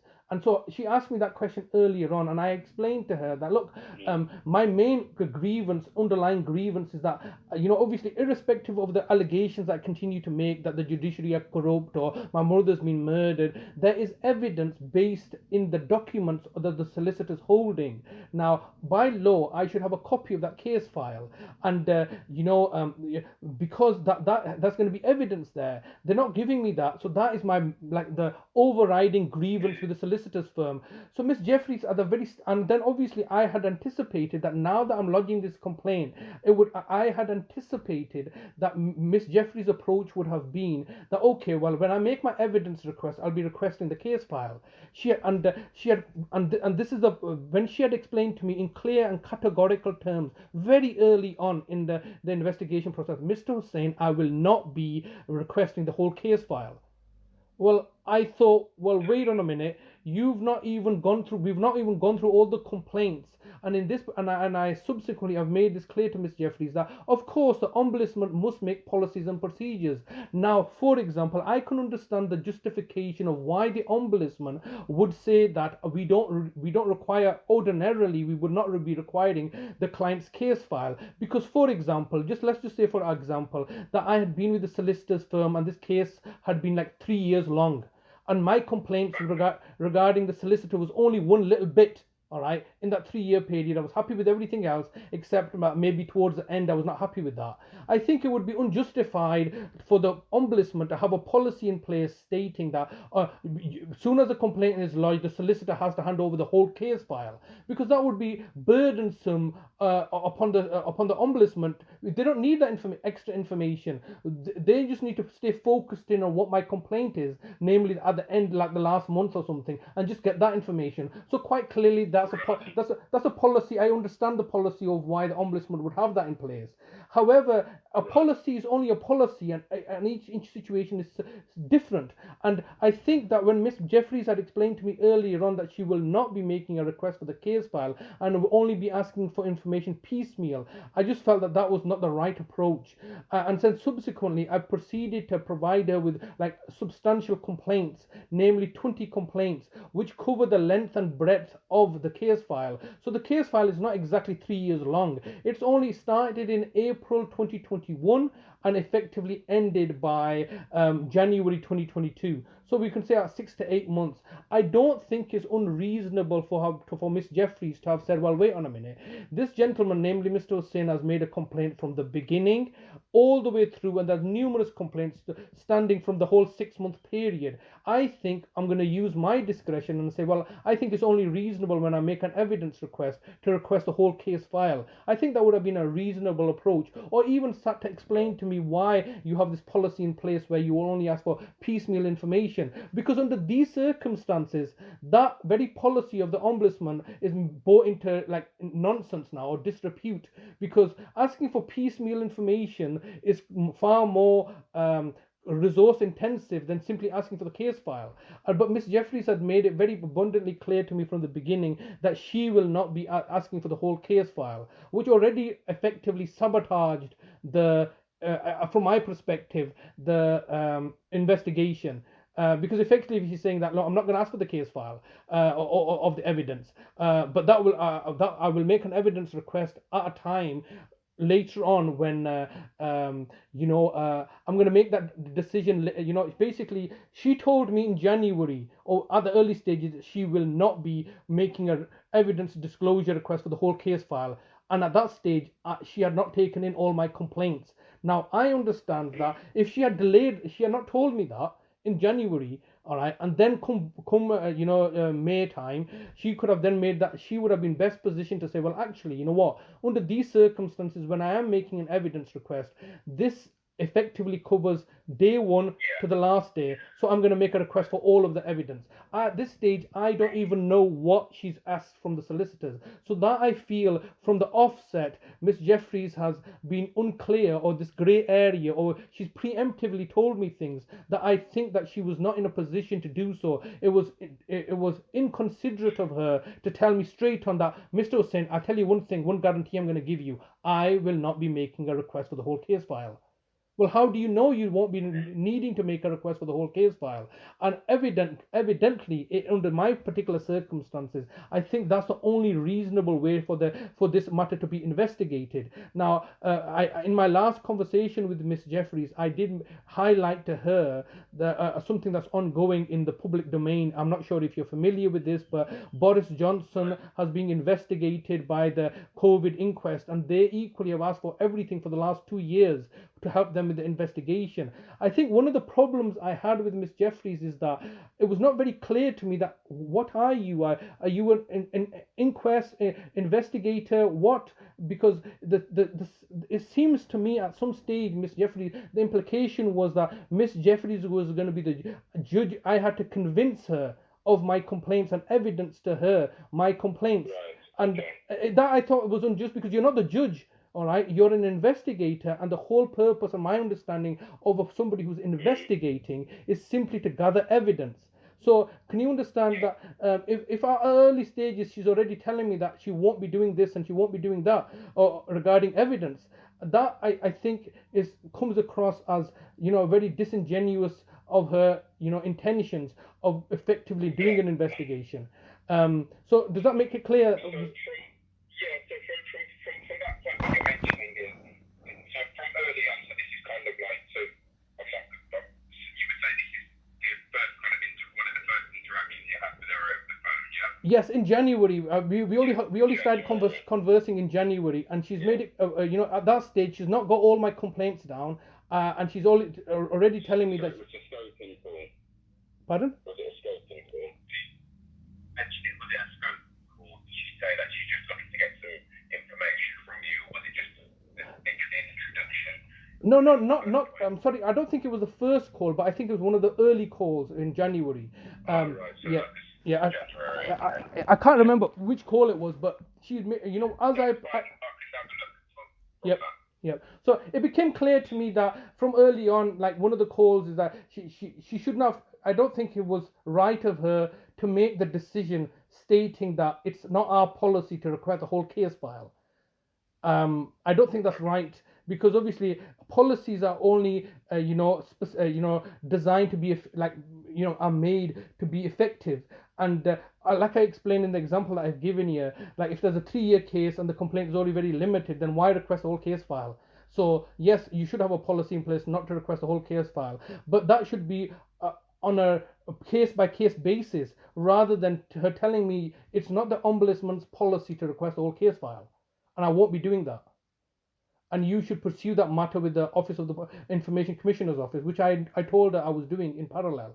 So she basically effectively shut that down, and that now that she's so at this stage, so in January she then made me aware, and so obviously I'm looking to wrap up, Mr. Yes, because it's been some time, and I don't I'm just conscious that I'm taking more of your time. I think one of the other issues was that after she had informed me that she's taken my complaint, then there was this aspect of telling me that there are preemptive complaints, and she has to be just by the solicitor's firm and give them 8 weeks. So when I had continued to explain to her that I had done everything that as a lay person, I had raised the complaints with the solicitor's firm, I had gone through the internal processes, I then come to yourself, but there were other issues which she classified as preemptive complaints. She had taken them down and given them to the solicitor's firm on one job lot, and then subsequently there was another set of preemptive complaints to give to the solicitor's firm. And I think that approach was not conducive to the investigation. Basically, by January time, there was no preemptive complaints, because all the complaints had been with the solicitors a year earlier. I think there were initially 8 complaints that were with the solicitor that were aware of. Miss Jeffries, the approach that I think was reasonable for her to say, well, I'm going to get on with this. I'm going to get on with these complaints, and I'm going to make an evidence request to the solicitor's firm for this information. But you have made preemptive complaints that the solicitors are not aware of. I'm going to obviously give them time to answer those. The approach Miss Jeffries took us saying, we're not going to do this consecutively, or not. We're going to basically wait until all the preemptive complaints have gone in, basically not doing any work. So effectively, what Miss Jeffries has done is that she had the solicitors have been aware of the first 8 complaints. They were not preemptive. By all means, if she's telling me that there are preemptive complaints that need to be given to the solicitors, yes, but she could have run the initial set of complaints concurrently. The approach that she's taken is I'm going to run them consecutively, which is basically I don't need to touch this case until some future time. So effectively, from January, she should have been working on this case. She was not. She said, look, you put in preemptive complaints, and that triggers them to have 8 more weeks. So they were given 8 more weeks. Then after the 8 weeks, I rang her up and we spoke some further details. And she said, well, those are also preemptive, so I'm going to give them another 8 weeks. So effectively, she bought them time, 16 weeks, without her effectively doing anything for that time period. So what my argument is, before May, all that time period was allocated by me to give her the full complaints. She's not done any effective work, all right? And then she's told me that, oh, this is a complex case now. And I sought clarity. Why is it complex? It's not complex. And her definition of complex is that because there's 20 complaints, it makes it complex. I said my definition of complex is not that. My definition of complex is because if there's many other parties, there's only two parties. I think this is not a complex case. But anyway, her definition is a complex case now. And then subsequently, I feel the fact that she's taken the approach that, oh, well, I don't want to waste the time. I don't want to waste it's not a good utilization of my time to investigate this, and found a pretext on the 4th, and look to find a pretext on the 4th of May to try to justify, to sabotage the investigation. So I believe that Miss Jeffries has acted, not justly here. The approach that's been taken is not justified.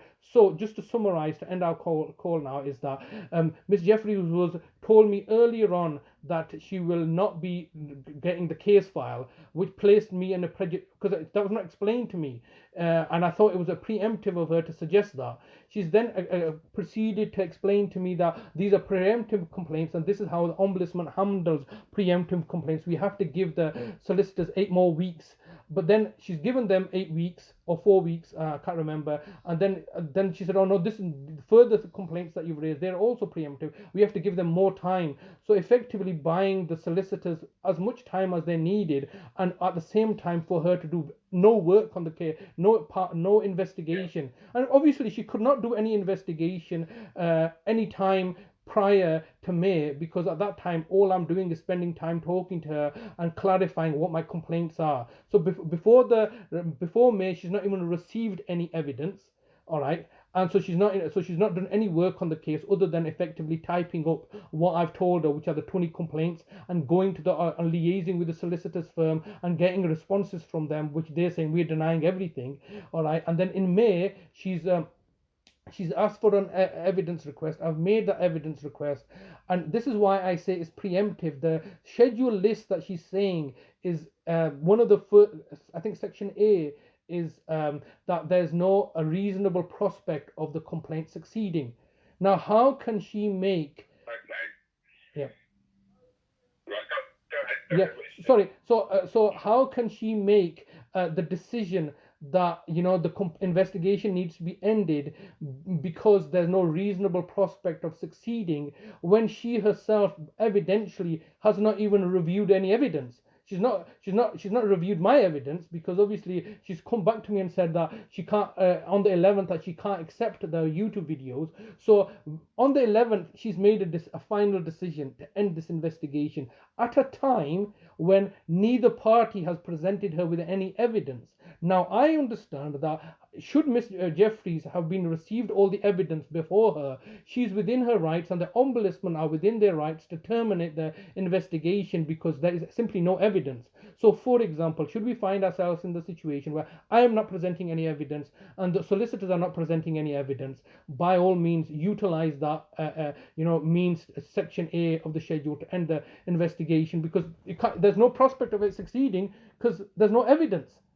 But Miss Jeffries preemptively has decided to end the investigation between the 4th and the 11th of May, when when she's not been privy to any evidence. And so that in itself, I believe that she's shot herself in the foot there, because you cannot utilize that exemption, because you then have to justify on what legal basis do you believe, on what basis does Miss Jeffries believe that there's no prospect of this complaint succeeding. And even then, if there was, for example, one of the 20 not proceeding, she should categorically say, well, this one, Mr. Hussain, number 18, I'm not going to investigate that because I think it's got no prospect of succeeding, just as complaint 5 and 6 have got no prospect of succeeding. But the very fact that she has accepted them to be investigated and then not received any evidence and ended the investigation preemptively by saying they've got no prospect of succeeding, the justification is on her to evidence and prove. Well, how can any reasonable person come to that conclusion? Because you've not seen the evidence. So, for example, and even if you have seen the evidence, I would think that would only give you the grounds to dismiss like 1 or 2 or 3 of them. not all of them. So effectively, I've told Mr. Jeffries that you've wasted my time as the ombudsman. I've spent over 15 hours speaking to you, articulating these, going through meticulous detail, and then for you to simply whitewash and disregard the investigation, I feel there's something sinister going on there. I think I don't want to take more of your time. I think that's everything. Thank you very much for that, Mr. Then. I think I'm just going to recap with you. I think I've got down 5 kind of areas where the service complaint comes from. The first part, what I just want to clear is based by Matt is obviously why did it take so long for you to be given DL details? So like let's say why did it take so long? There was a delay in an escalation process given to you when you first made the case that you would be satisfied with the service. Mm-hmm. I've got number 2 down as the evidence request call, where you mentioned basically when the evidence was presented in a way, you were then told that the body investigator that they weren't sure what the if that can be taken on. To that point, you was like, okay, you need to seek advice. During the same call, it was mentioned that you would need to present it in a different way, and you felt that you just told me one, you had to seek advice, but now you're telling me you can't present it in this way. You felt delivery wasn't convincing them to being told what was suddenly going on with the investigation. Point 3, obviously, you've also mentioned, sorry, just to tag on to point 2, obviously you mentioned about your dyslexia coming on the 11th as well. Over the phone, you advised in a conversation that you were dyslexic. You also advised throughout that you prefer to have conversations orally done over the phone to give your evidence or to give your comments. You then mentioned it was fine. Then you feel it was insensitive that a letter would have been sent for you to give comments via written when you'd already incited to state that you would be giving comments over the phone. Yes.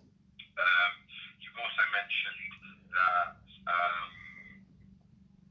on the 3rd, you felt that the evidence request, there'd been an extension given to the service provider. At first, the dates were given of when evidence was due.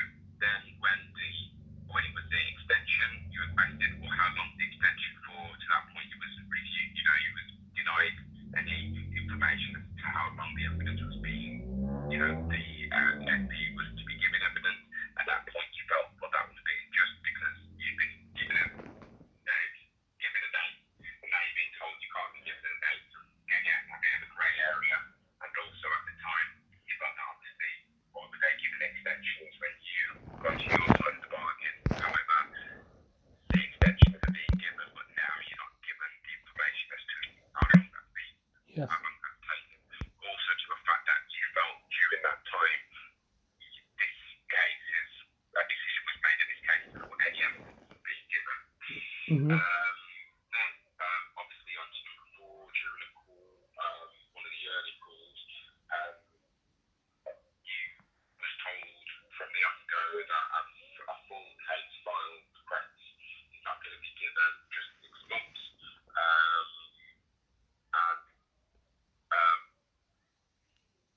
You felt that was a bit too early to obviously, you felt that being given and the fact that, it's only just been one of the first calls and nothing really been evidence, even though it's kind of scope to bigger the policy, you felt that there was no kind of like thorough look before kind of stating that a case file where your case has been a complaint which has been happening over a stretch of 3 years. You then felt, well, you're only looking at the 6 months of when your complaint was with the firm a lot longer than that. Sorry, Just no. I give that as an example. My case with the firm was only for 6 months, so I give that as an example that she basically she had informed me of the policy, which is reasonable, but not under this context, because she's not in a position to make that value judgment so early on. So she's made a value judgment early on that I will not be requesting the case file, and I think that was preemptive of her to make that value judgment, because she did not know what evidence she'd be requiring. And I think under my particular circumstances of the complaints, the extensive complaints, I think any reasonable person would have said, well, actually it might be just more easier to just request the whole case file, and she had preemptively told me that she won't be doing that. So that places me in a very difficult situation, because I had made Mr. Jeffries aware that, look, the evidence is there, they've got the evidence, why are you asking me to take up my time to give you evidence?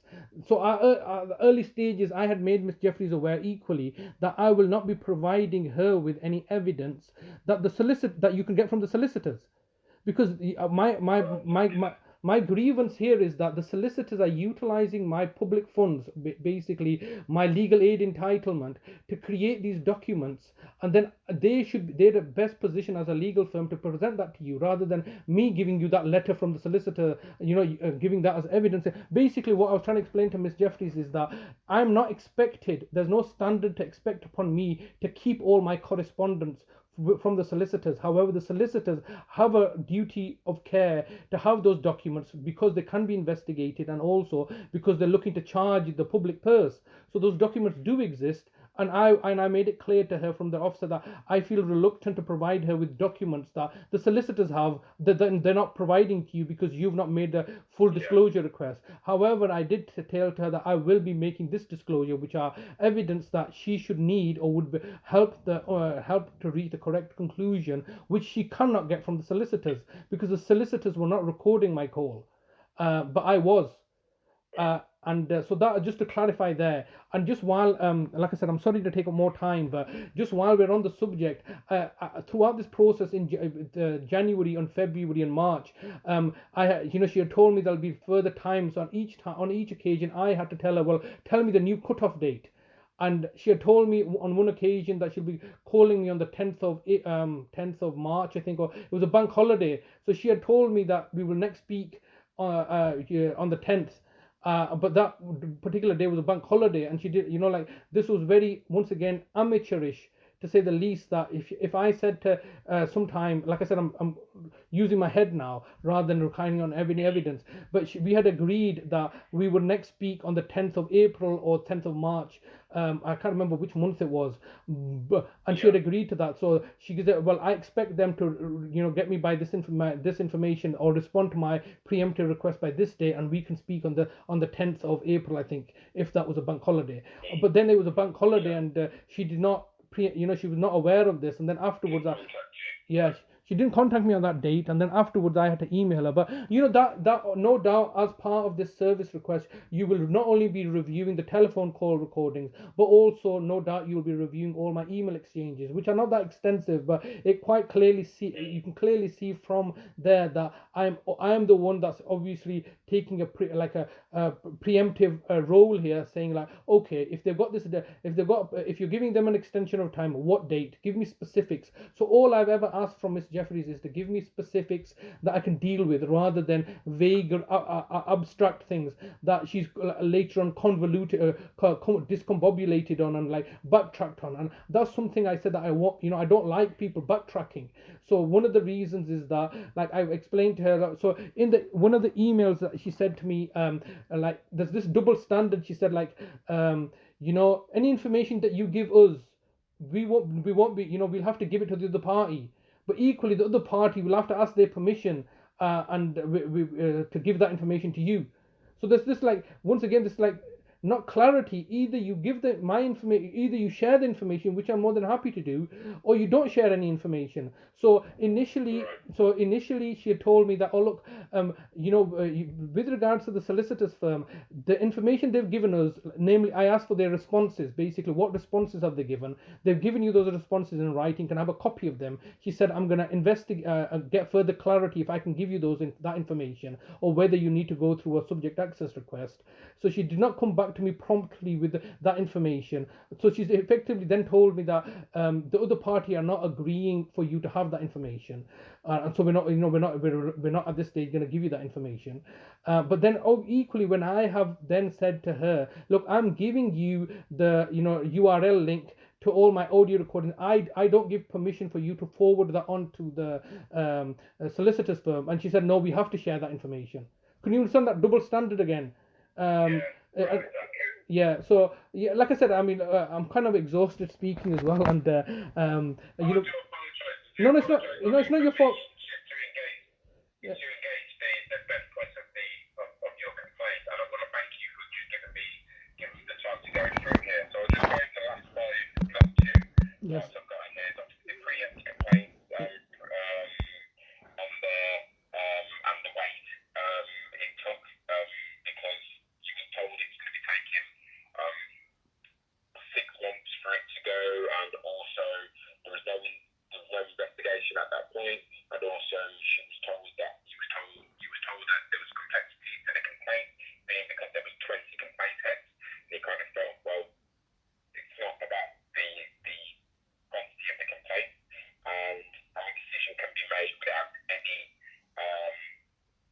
party giving any evidence at Yes. that point. Yes. Also, you expressed that, obviously that point is what you expressed with, you were told that a call was going to be made during one of the bank holidays in April. You was given the date, I think you mentioned either 10th of April, 10th of March, I'm looking for that, but you was not given a call, and then you had to chase to kind of see what was going on, and you felt that you've done most of the back and forth interactions within the investigation. Yes, I think that's a good summary. I feel throughout that I'm the one that's spearheading the investigation, making sure that it's on track.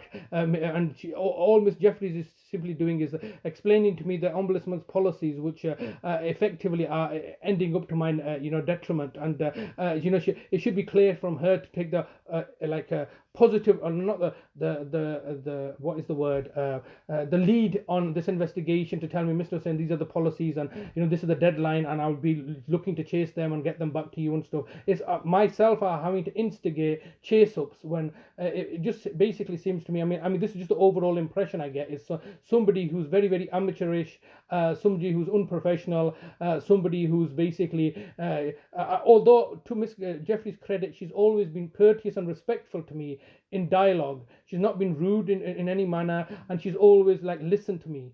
I'm not criticizing her on her interpersonal communication skills or how she's treated me, but I am criticizing her on her competency in effectively doing her role, which is obviously more important to me. I need somebody to be competent and to do their job properly, and I don't feel that the impression that she's given me and the way that she's managed this case and managed her interactions is very lackadaisical, haphazard, and amateurish at best. And I think that places the ombudsman as the whole organization into effectively sets a bad example. I think if it was somebody who was properly trained, who was properly assertive, who would properly tell me and justify to me what's happening, and not take this effectively that I feel that I'm bothering her and she's got better things to do, and she doesn't want to do the work, and basically looking to find ways to get out of investigating this, and eventually told me that I'm just going to try find a way to end this. And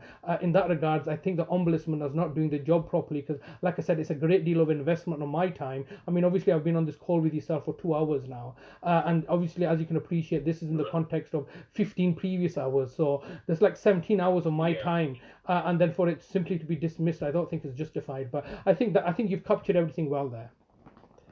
Thank you very much. What I will do, I don't know if you're aware, but I'm going to investigate these parts. It does say, we're given an extension of 10 days, within 10 working days, Okay. to give you a resolution. Now, I understand that obviously, with how you mentioned, you would prefer to speak regarding the resolution to what's going to be looked at, and what we can do with the matter. But what would you say would be a resolution to your complaint? Well, this is an interesting point. So I would like you to investigate the complaint and see if what I'm saying is legitimate or upheld. And with regards to the resolution, and so obviously if you can write out to me, and also if you can have a further follow-on call so you can explain to me on the telephone, because obviously that's what I would prefer. So once you've had an opportunity to investigate the matter, can you write out to me so I can have a read of it preemptively, and then we can have a further discussion where I can get clarity on how the matter has been investigated. But with regards to a resolution, at this stage I'm not sure what the resolution can be. What are my options?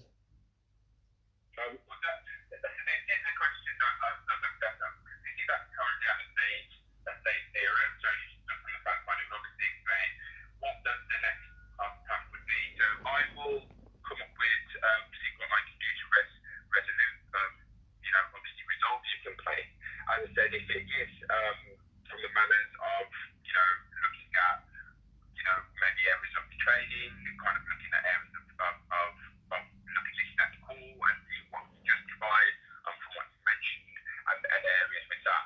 So from that point, if you then still feel that, okay, that's your resolution, but I still feel that I wish to, wish to go further, then it would go to a stage one. If you're not happy with my resolution, okay. This is why we always ask you what would be, what is it, the resolution are you after that you're looking for? So we can then obviously kind of see if something that I can do. If it's something that I can't do, obviously I would explain to you, right, I don't think I'll be able to, Okay. to be able to resolve it from this stage. However, I will still carry on with my investigation and also present you with a written resolution and also give you a phone call to explain that through. But what I want to do is make clear, because I feel that beforehand there's been a few murky waters what's been going through, Yes. is to explain clearly what I can do and what it is. So, that's why I present to you, what is the resolution kind of that you're looking for. Okay, I understand now. So, I mean, obviously, since you put me on the spot, and I mean, like I said, I'm not really sure. I didn't expect that question, but I think as a resolution, what I would want, I mean, just thinking about it now, is that obviously, if the complaints I've made, if you uphold those complaints, then obviously that then brings into because ultimately my complaints are that Miss Jeffries was acted in an incompetent manner. Effectively, that's overarchingly, I've said unprofessional and haphazard, or like not knowing. So then obviously if my complaint is upheld, if you say that, yeah, well, actually I've looked into this and yes, I agree with you, it depends how much you agree with me, you see. So if you say like I only agree with you 10%, then obviously I'm going to be like, well, he's only agreeing with me 10%, which means the fact that what I've said, the 90% of what I've said is basically illegitimate, and I don't think it is. So I would then pursue that matter further. But if you come back to me and you say, look, Mr. Hussain, I've looked into this, and yes, I'm 90 to 100% agreeing with you that I'm upholding everything that you've said, I've reviewed everything, and yes, I feel the fact that there are lessons to be learned, and as on my side, I think one of those ways that I can resolve this so it doesn't happen in the future is to give the appropriate training or whatever actions that you want to take. But can you understand that those do not affect me? But obviously my argument then would be that if the matter has gone to the Ombudsman and the Ombudsman agrees with Miss Jeffrey, then obviously I have a point of contention there, is that the Ombudsman on the one hand has agreed to end this investigation, and yet you have found that Miss Jeffries was short or unfavorably dealt with this. So can you understand that conflict that gets created? And obviously the best resolution for me, I don't want anything bad to happen to anybody, you understand? All I'm trying to say is that I've invested a lot of my time and resources. If I find myself that you're saying on the one hand that I agree with you with 90 to 100%, and the Ombudsman says that, okay, on Miss Jeffrey's recommendation I'm ending this investigation, that leaves me conflicted, you see. Conversely, if you're saying that, look, I'm agreeing with Miss Jeffries and you're upholding your complaints only to a 10% degree, then then that further gives justification for the validity of Miss Jeffries. I'm basically bringing Miss Jeffries' decision making into disrepute here by raising this complaint with yourself. If you don't uphold that, then obviously I'm not satisfied, because that then her decision making is then going to be taken by the Ombudsman to end this investigation, which obviously is another barrier for me. So the best outcome the resolution that I would seek is that after you've had an opportunity to be independent and look at my complaints and say that yes, Mr. Hussain, I'm agreeing with you 100% or 90 or 80%, that yes, I can see that there's clear evidence that Miss Jeffries has failed on these parts, and I can see these things. Okay, what's happened there? The battery ended.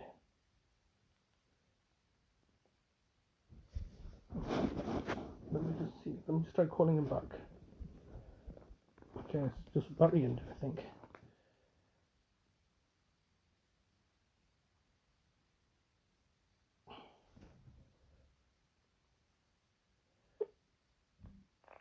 Hello?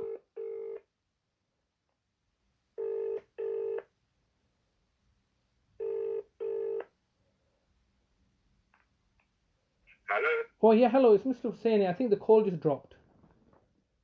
Yes, I think it did. Apologies. Yeah.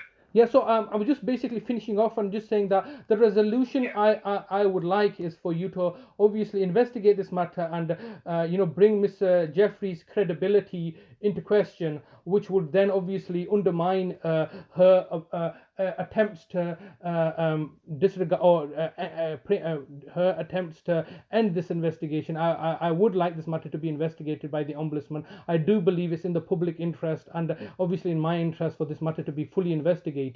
And so I think the resolution I'm seeking for is for you to uphold that there have been mistakes made, and this clearly helps undermine Mr. Jeffries' credibility in looking to basically dismiss the investigation, and the Ombudsman should obviously disregard Miss Jeffries' attempts to preemptively end this investigation, and the investigation should continue. That's in my best interest, isn't it?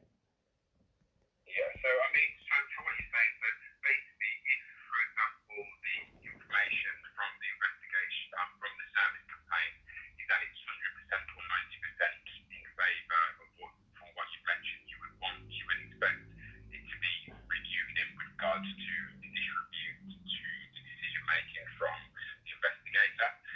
However, just to mention that when it's passed to an ombudsman, which I think is then escalated to, the case does get reviewed. The ombudsman looks at it from a point of, right, okay, I need to review this from their manner, and then they take a review on what was put in, has the correct procedures been taken in, they listen to the calls and make sure the lines have basically been done. When any case is being challenged or it's been appealed, it goes back. If it goes to an ombudsman, they go through the case to make sure that Sure. it has been escalated to them. So in the manner of, if, for example, again, it could be, I'm just saying, it could be a case of that, by looking through the areas that have been put up, the evidence shows, or, the areas that which you mentioned are revoked what you've said. At the same time, if the ombudsman does a recheck, goes through the cases, what they, not recheck, but when it escalates to an ombudsman to do their disciplinary review to make their decision, and they still find it is in favour of the SP or dismissal or however the public challenge is on, it would, I understand. the review will obviously a bit of training would take place. But however, what I'll do then, just to wrap this up, because I understand that I've kept you on for 2 hours now, I'm going to, would you want me to put this in writing for you as well? Or do you want me just to send into writing the conclusion, my resolution, and then get a call arranged so we can go through it? Well, I mean, if you could just put the complaints in writing, I'll review it. No doubt you've captured it correctly.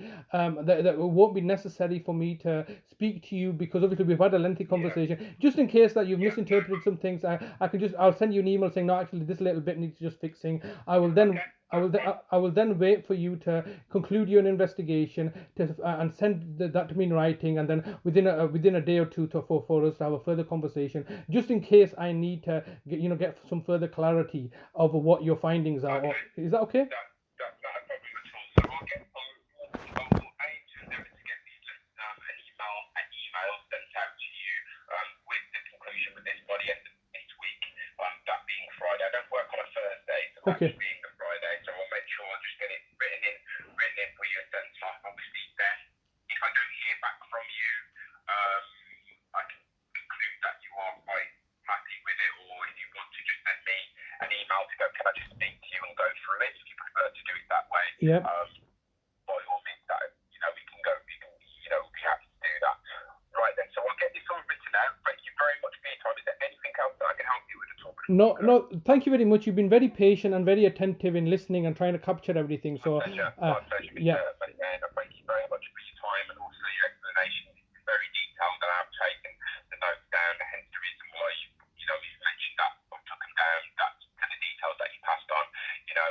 All I want to do is come to a conclusion with this and get this resolved. As I said to you, I can't, from the back go, I don't want to say that I'm going to either side. It will be an investigation that I'll be doing through the dates that you've given me to make sure that we can come with a conclusion to this. Obviously, have a look at your service complaint fact sheet. As I mentioned, there are steps and stages that the complaint procedure can go through. In that time, if you still feel that you want to get in touch with me or have anything that you'd like to add, feel free to contact me between now and obviously Friday. And then once I send the letter out, if you are happy with that, just say, by all means, send me just a confirmation email or just give us a call just to go, yeah, that's fine, I'm happy with it. And then I'll process with reviewing it and then go from there. Okay, just to finish off with, I just wanted to say that, just give you some constructive feedback. I'm being very, very happy with the way that you've spoken to me, and I like the fact that you've, once I've put the complaint to you, you've rehashed it back to me just to gain clarity. I think that's I think that's a very important step, that once I've said something, you've basically said it back to me, and that shows me that you were very attentive in listening, and I think the approach that you've taken, obviously, I can see the fact that you're very good at your job here, because it's evident to me that you've done this before and you're very good at it. So I just wanted to say that I'm very happy with the way that this call has gone today. You've given me the time and patience to listen, and you have listened. You're not just just to, put it to one side. You've listened attentively and noted everything down, and I'm very pleased with the way that you've handled this. So I look forward to your next correspondence. Thank you very much, sir. Have a nice day. You too. Take care. Goodbye. Bye-bye. Okay, so yes, he was very attentive, very professional, should I say. He did listen to me. He rehashed, told things back to me, so he understood what I was saying. That's something that Miss Jeffries, I think Miss Jeffries was just simply very, very amateurish and very, unprofessional. But this guy obviously knows what he's doing. He knows his job very well. He's clearly, going back to me. He says, look, I don't understand this. Have I got this right? And I've had to correct him. No, actually, you misinterpreted that. And that's the right thing to do, because we often miss things. And he's, then towards the end, he's summarized everything. He's clearly articulated what he needs to. No, I'm very happy with this guy, and the way he's spoken to me and the way he's, But now, obviously, rather than his communications and customer service skill set, I'll need to see how well his investigation skill set is in investigating these matters. Because ultimately, if I'm making a complaint and they're saying there's no evidence for this, well, there cannot be no evidence, because everything I said is recorded. They've got a recording of it. They can review that, and everything I'm saying is legitimate. So basically, all I'm really looking to establish is my own legitimacy, my complaining abilities, legitimacy, and so basically, I'm looking to establish my own legitimacy, and I'm looking to undermine the investigator's legitimacy by stating that, look, clearly, if I'm legitimate and if my complaints have a legitimacy, then evidently Sian Jeffries cannot have legitimacy, because I'm saying, look, she's acted in an incompetent manner, and therefore, how can the Ombudsman side with her in her decision to end this investigation when the matter should be investigated? So if the Ombudsman does decide, because obviously Ms. Jeffries has put this into the Ombudsman, if the Ombudsman decided quite suddenly that they're going to end this, then I will know that this is just another case of a whitewash, and the blame is not going to be put on Ms. Jeffries, the blame is not going to be put on this call manager, it's going to be put on the Ombudsman themselves, because there's no way that my complaints are illegitimate or lacking evidence or lacking the ability to be investigated. The only way that this legal Ombudsman case investigation is going to be ended is because of an external third party instructing the Ombudsman, Paul McFadden, to end this investigation at all costs, and then I will be fully satisfied that all this evidence that I've gathered is just simply to establish that our legal Ombudsman, Paul McFadden, is the culprit and the party that has preemptively or prematurely or not looked to investigate my very, very legitimate complaint. So it'll be very interesting to see what the Ombudsman's conclusion is, because I'm obviously stacking this situation in my favor, saying that Sian Jeffries, the investigator, is incompetent. She lacks the ability to do the things properly. She's demonstrated on numerous occasions from start to finish of her lack of understanding of the protocols and procedures, and she's clearly how can somebody who lacks competency be able to make a decision that the Ombudsman should be relying upon? That's my initial line of argument. And if the Ombudsman does side with her, then he clearly evidences, to me at least, that he is colluding and conspiring with higher forces, and just basically got me to waste my time in bringing this matter to the legal Ombudsman.